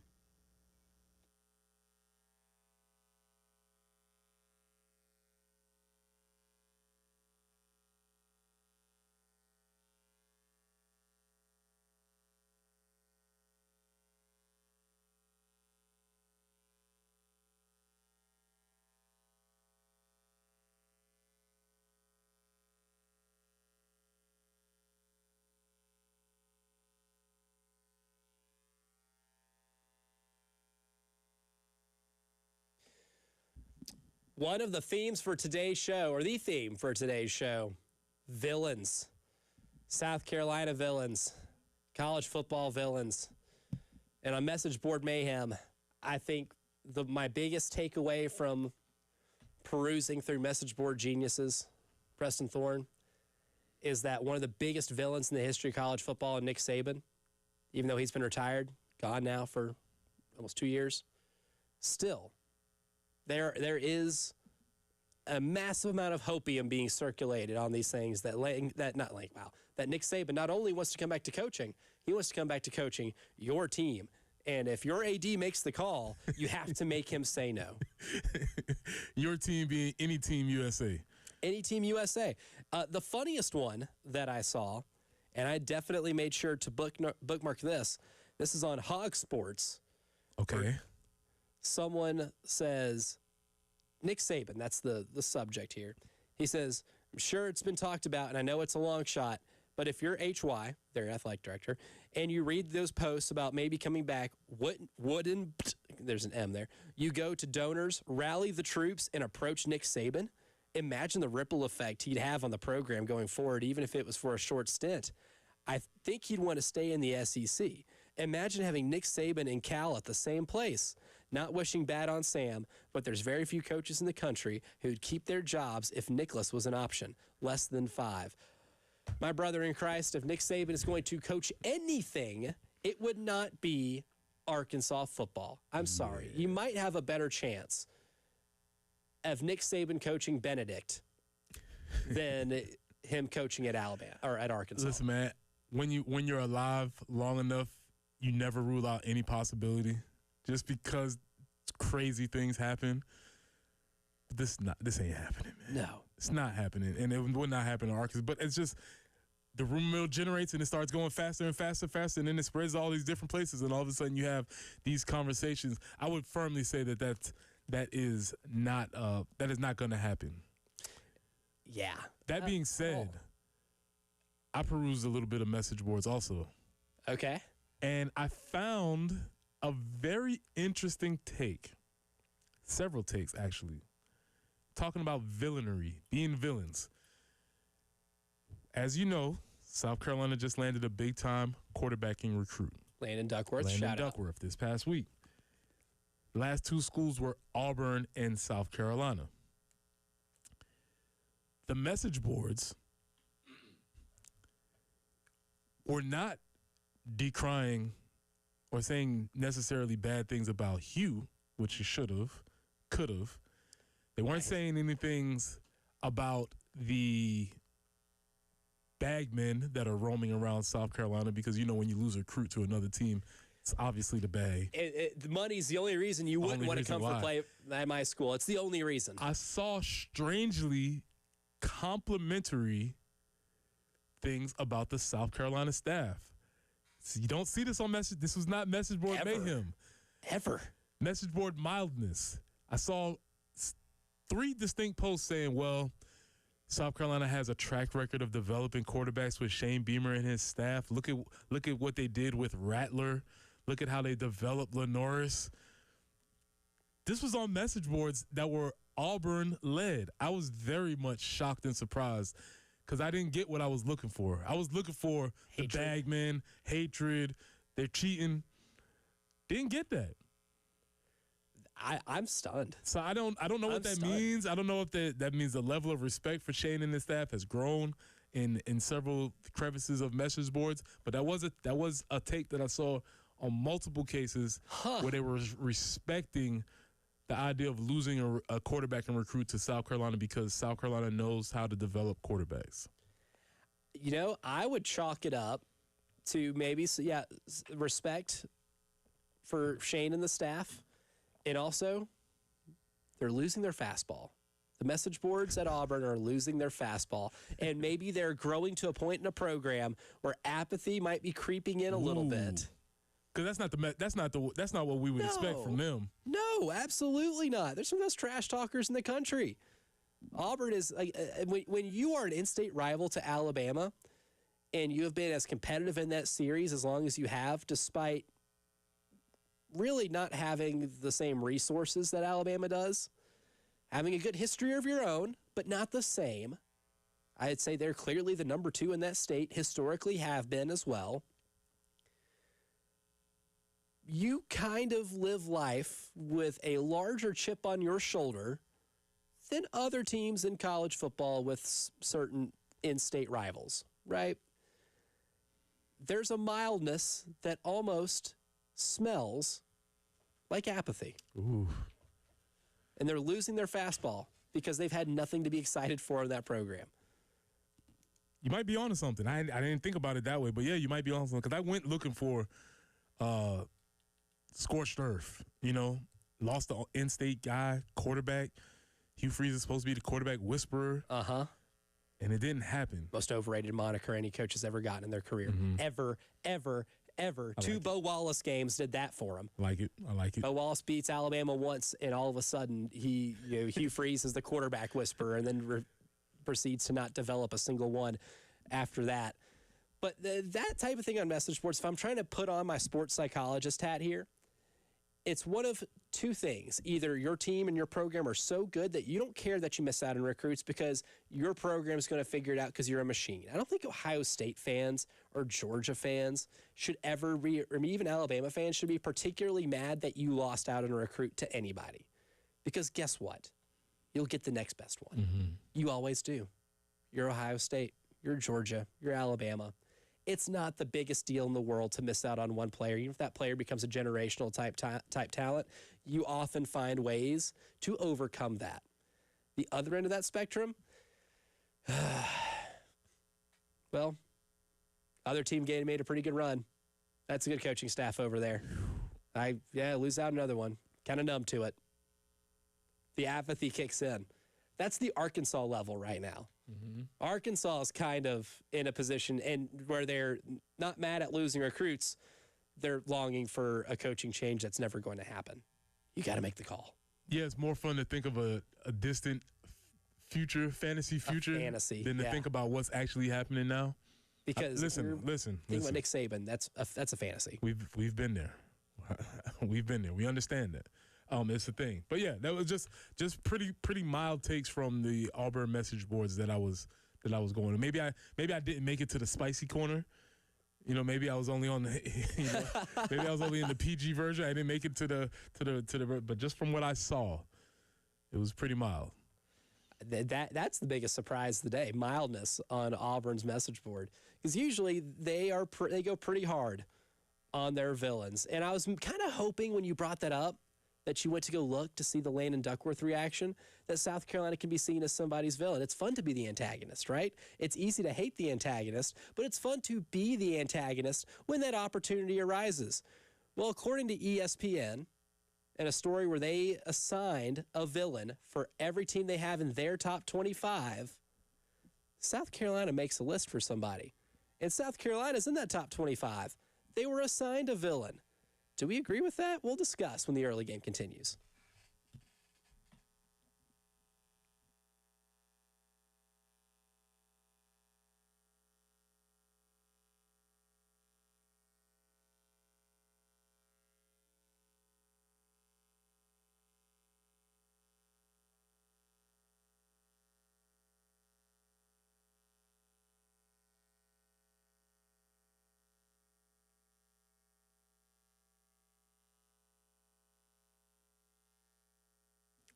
talking about villains on this show, but Midstate Roofing will never be your villain. And for 30 years, they haven't been a villain because for 30 years, they've been a leader in the roofing and waterproofing industry. And that's why you should bank on them for all of your roofing needs, because it doesn't matter if it's high rise or hospitals or if the job is manufacturing to industrial. Midstate Roofing designs and installs those bonded systems with a protective guarantee, capital G, that will keep your operation dry and running long into the future. Look, rain can sometimes be the villain of your home, and Midstate Roofing makes sure that that home or business remains dry. And they want to remind you that you can protect that roof with a maintenance contract. So go ahead and give them a call today, 803-356-1919. Again, 803-356-1919, or hit them up online at midstateroofing.com. If you have a leak, let Midstate Roofing take a peek.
Augusta Highway at Ermine Road, an accident there. Also in downtown Columbia, Hampton at Gregg Street. I-20 westbound at 277 and Two Notch Road just south of Beltline Boulevard at Harrison Street. Also might find an accident. And boy, it's just like we mentioned before, it's just hot. 92 is the high we're looking for today, but a higher heat index. Afternoon or evening storms are possible today and through the remainder of the week.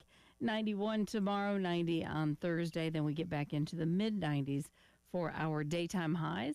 And heat indexes just get on top of that. 80 currently with a heat index of 84 here on 107.5 The Game.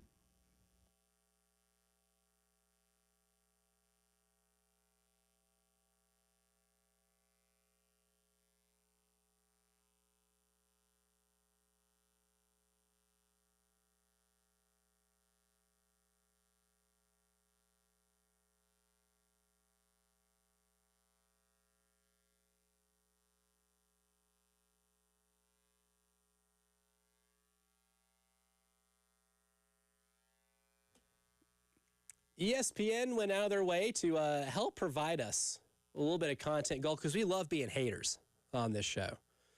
We love flexing the hate muscles, and we embrace villainy in college football. Part of what makes college football so great. And they assigned villains, ESPN did, for all the teams in their top 25. South Carolina's was LSU. And the more I thought about it, and the more I read the rationale, a lot of it was alluding to last year's game, essentially keeping them out of the playoff, considering how close it was. They didn't mention any of the controversy that was clearly evident in that game with a pick six being overturned, or called back, rather. And the flop from Garrett Nussmeier definitely entrenched himself as one of the great villains for South Carolina this year, if not the number one villain for the Gamecocks. Unfortunately, that feeling's not reciprocated for LSU, according to this article, where their villain is daytime home games. I like the out of the box thinking. But I do like that. I like the out of the box thinking on that. But it hasn't been reciprocated by our listening audience. Has anybody listed LSU as our villain? We only have one so far. Or actually, we've got one. It says the referee of the LSU game last year, Christian says. So that's one, alluding to that game. And then Steve on the text line says LSU game last year. So Yeah, I think he's alluding to LSU this year, maybe having that carry over a bit. So there's a little bit of that sentiment. Yeah, because I'm reading this article and it feels like I get where he's coming from, but I don't feel it though. Like I'm obviously excited to play LSU this year. Want to beat them on the schedule. Don't have the hatred for them that maybe this article is expressing. And what kind of stokes the flame of hatred? Is feeling maybe of disrespect by somebody else? That's a good place to start. Well, we might have some fodder for you that might change your mind a little bit. Cut 12, Jen. Matt Moscona, this is from Locked On LSU, also does radio in Baton Rouge. Been on the post-game show with Jay Phillips. We've had him on before, saw him at SEC Media Days. But he wasn't really thrilled about Lenora Sellers being picked as first-team All-SEC over Garrett Nussmeier. When you look at the preseason all-conference team, the thing that I have a gigantic problem with is that the media voted Lenora Sellers as first-team All-SEC quarterback, Garrett Nussmeier second team, and then Arch Manning was the third-team preseason All-SEC quarterback. Now, I just got done telling you why none of this actually matters, but it still bothers me to my core, because what this illustrates is an egregious degree of lazy from people who actually do bother to fill out their ballots. And it's not just to say you have to agree with me or you're wrong. There's plenty of times I've been wrong. But sometimes when you're filling out a preseason all-conference ballot or projected order of finish, all you can go on, because nobody has even taken a snap yet, all you can go on is previous experience. And I would like to hear why that Lenora Sellers' previous experience wasn't good enough. Woo, okay. Well, I don't know. That might get me fired up a little bit. Okay. I would go out on a limb and say that's ignorant. I would go out on a limb and say, Matt, have you watched any of South Carolina after they played LSU? I know you cover LSU, but, you know, South Carolina played more football games after that. Here in Columbia, South Carolina, we didn't just lose that game and quit playing football. There was more football played. So it's his argument that there should not be any preseason teams, because I can get on board with that. But if he's saying that, oh, well, the only reason you vote somebody preseason is based on what they did last season, well, yeah. Duh. That's why Lenora Sellers was picked number one. How is that lazy? And then to go on and say, oh, just because you don't agree with me, you're wrong. That's exactly what it was. Mm-hmm. That's exactly what it was. Mm-hmm. Because you can make, yes, I wouldn't be mad at anybody if they said Garrett Nussmeier was their first team All-SEC quarterback over Lenora Sellers. You know what? there are arguments that can be made. I don't necessarily agree with all of them, but they can be made in good faith. But to say that picking Lenora Sellers as the first team All-SEC is lazy because they're not accounting the things that happen on the field, my brother in Christ, I watched Lenora Sellers carry this football team to 6 straight wins to end the season last year. His take was lazy. That take is lazy. Yeah, it absolutely is. You're lazy. I'm just... Don't call me lazy, call you lazy. You're lazy. I'm baffled by that. By somebody who knows ball, that is a lapse. That is a total lapse. Okay, so I don't think Lenoris is a lazy pick. Now, I do feel that the hype train is coming. People are starting to pay more attention, and maybe people are starting to get on something that they overlooked. I think if somebody was to just randomly, I think that particular lazy connotation might be reserved for somebody who just picked Arch Manning. Yeah. Just because. For first team. Yeah, if you picked him first team just because, and you have him, he does. Now, there we go, Preston. Arch Manning does not have a lot of tape from last year. Nope. So the only reason why you would be picking Arch Manning to be first team is because you would say his last name is Manning and he was a highly recruited guy. To me, that seems lazy. That would be lazy, yes. But if you're looking at a guy who carried his team for the last 6 games of the season, put up tremendous plays, third in Sellers against Clemson, right? There's a lot of reasons why you would select Lenora Sellers. I was surprised like everybody else because – quite frankly, South Carolina teams or players don't often get that type of level of respect. I was surprised, but I don't think it's lazy that teams did that, or that people in the media did that. And there are plenty of people like NFL draft evaluators who do plenty of film watching, right? They're not box score staring. That have some of them have Lenora Sellers as one of the top picks in the draft next year. Todd McShay even was throwing around comparisons to like Josh Allen's skill set. That's not lazy. That's what he's seeing on tape. And I don't know if Matt Moscona remembers the first half of the game when Lenoris was healthy, and he ran up and down the field on LSU for a half. I think Moscona, is that his name?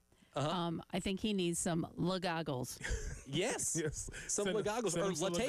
Yeah. Mm-hmm. Let's send him some tape or a reminder that football is played by your opponents after they play you, unless you're playing in the playoff and you beat them. Well, I just want to go just to piggyback on that Josh Allen take. Yeah, he has a better skill set than Josh Allen had when he was in school. Absolutely. Right now. Because Josh Allen had an atrocious completion percentage in there was no telling where that ball would land. The accuracy, yeah, Josh Allen could throw the ball a quarter mile, but I don't know if it's going a quarter mile into the hands of an intended receiver. And what's that fancy analytic that you use? Was it like turnover-worthy plays? Yep. Josh Allen makes a lot of them. He makes a lot of them. To this day. He still does. That man trusts that arm a whole lot more. Yeah. Than almost anybody else. As much as people trust Josh Allen trusts Josh Allen's talents every bit as much. But if you look at even a lot of the advanced numbers too, a lot of them, especially if you just take in the last 6 weeks of Sellers' season into account, were better than Nussmeier's. Nussmeier also not prone to turning the ball over. I think double-digit interceptions last year. Right. And the complaint is that your guy's not first team All-SEC. Like. That's the thing that I'm confused by is calling other people's take about Lenoris being the best quarterback in the SEC lazy when there are holes in Nussmeier's game too. Nussmeier's a baller, but there are some holes in his game that Lenoris is better at. This is not analytics, but I just need an assessment. Nussmeier, game manager, gunslinger. I'd say gunslinger. It's closer to gunslinger, I think right? It's closer to gunslinger than game manager. That's what I was thinking. All right. If this is on that scale, and it's like 1 to 10, with 10 being the most gunslinger-ish, 6.5. Okay. Now, if he takes care of the ball a little bit, then he can maybe get back closer to game manager, which is not a bad thing. We'll continue to remind people, not a bad thing. Both those, a gunslinger can win you games, and a game manager can win you games. Yep. They're just going to be a little bit different. It's just going to look a little different. The risk assessment varies from one to the other. Different. Yeah. So, Matt Moscona, a lot of respect for you. Appreciate you coming on our airwaves when you do. But, man, let's reserve the lazy takes about Lenoris being first team All-SEC. Let's apply that to other we can hear you out there. The internet spreads around. We can hear what you're saying. Exactly. And you know what? Maybe it's a lazy take on your part because isn't Nussmeier, his dad played in the NFL, didn't he? Mm-hmm. Yeah. And is the offensive coordinator for the Philadelphia Eagles. Okay, yeah. So it's like, well, maybe that's a lazy take to pick him. Mm-hmm. Yeah. Yeah. I'm just trying to get in your face is what I'm trying to do. We're trying to rile up any hatred for LSU we can, and we've gotten a gift. Yeah. If we want to embrace the villain of the 25 season on the SEC slate, I think we found it. We'll bring this back. We'll bring this back for bulletin board material. That's right. And we'll be hearing this segment again in October. Guarantee you. And we'll certainly be revisiting this the closer we get to October 11th. The comments from Matt, not going to be considered a winner on the show, but we have plenty of winners that were well earned throughout these last 3 hours. We'll give them to you next here on the early game.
All right, time to assign some winners We had a lot of fun here in these 3 hours, but some people, numbers, stood out a little more than the rest. And we could say Lenora Sellers is a winner every day of this offseason because the hype train is doing what it is doing. Mm-hmm. And we had to come to the defense a little bit in the last segment. But if you had to give us a winner for today, Preston Thorne, who you picking? Winner for today. Any team ranked in the top 10 that plays James Franklin. If you are ranked in the top 10 and you play James Franklin, you are virtually guaranteed to win because James Franklin is 4-20 against top 10 teams. Ooh. And I will give you an even better winner. If you're ranked in the top 5 against James Franklin, he's 1-14 against you. So anybody, all you got to do is get yourself in the top 10. It's not easy. Get yourself in the top 10. Schedule Penn State immediately. Scratch off all the other games. As soon as you get ranked in the top 10, you schedule Penn State, go play them, get yourself an easy dub. Winner is any team that plays James Franklin in the top 10. If you're a coach and you're expecting your team to be a preseason top 5 or top 10 team, be calling them up. Schedule them now. Schedule Penn State. Not top 11, not top 12. Because that's when he starts winning a little bit. He changes things. Because in all other games, I mean, he's got a career winning percentage at Penn State of what, 70? You said it was? It was like around 70? So let me get my other winner. James Franklin. Aha. Wins a lot of football games, 70% winning percentage. He's 101-42. The man wins a lot of games. So let's do a little math here. So 4-20 against top 10 teams. Mm-hmm. So we'll just do the top 10, even excluding the top 5. So that puts him at what? Only 22 losses as opposed to 97 wins. Mm-hmm. So he's 97-20 in all other games. Meaning, just doing a little math here. So divided by 97, or 97 divided by 117. I'm doing this on a calculator, not on my head because it would be wrong. An 83% winning percentage against non-top 10 teams. 83% still. How about we change his name? Mid-game James. Oh, that's good. Mid-game James. Mid-game James. My guy. I love a good mid-game James there. And even big game James works too because it's kind of like, the Paul George playoff P thing. Which, wasn't that a nickname he gave himself? Yes, he did give himself that name. Rule violation number 1. You cannot give that to yourself. Yeah. That has to be given to you by a jury of your peers. And then when he gets in the playoffs after that, has continuously stunk it up. Yeah. So my winner for today is mid-game James. My winner for today, the Atlanta Falcons. Because once again, they have weaseled their way in to the psyche of Preston Thorne, has been the team, as Tyler Head is celebrating outside the studio right now, the one team in the NFL that is going above and beyond to steal the affection of Preston Thorne. They knew there was a fandom opening and said there's always room for more. They are imploring upon Preston Thorne to #rise up. Rise up. Rise up. I got to work. I'm working on it. I'm working on how this goes. You're getting there. Working on how this You're goes. getting there. I mean, if anybody can talk you into it or talk you out of it, it's Tyler Head. He's both tried. He to be clear, Tyler is a lifelong born and bred as a Falcons fan. He didn't have any choice in the matter. So born into it. And God bless him. He has not tried to convince me to do this with my life. He's not wishing this evil upon you. Yeah, he's not telling me to join him. So, but the numbers are proving otherwise. We'll see.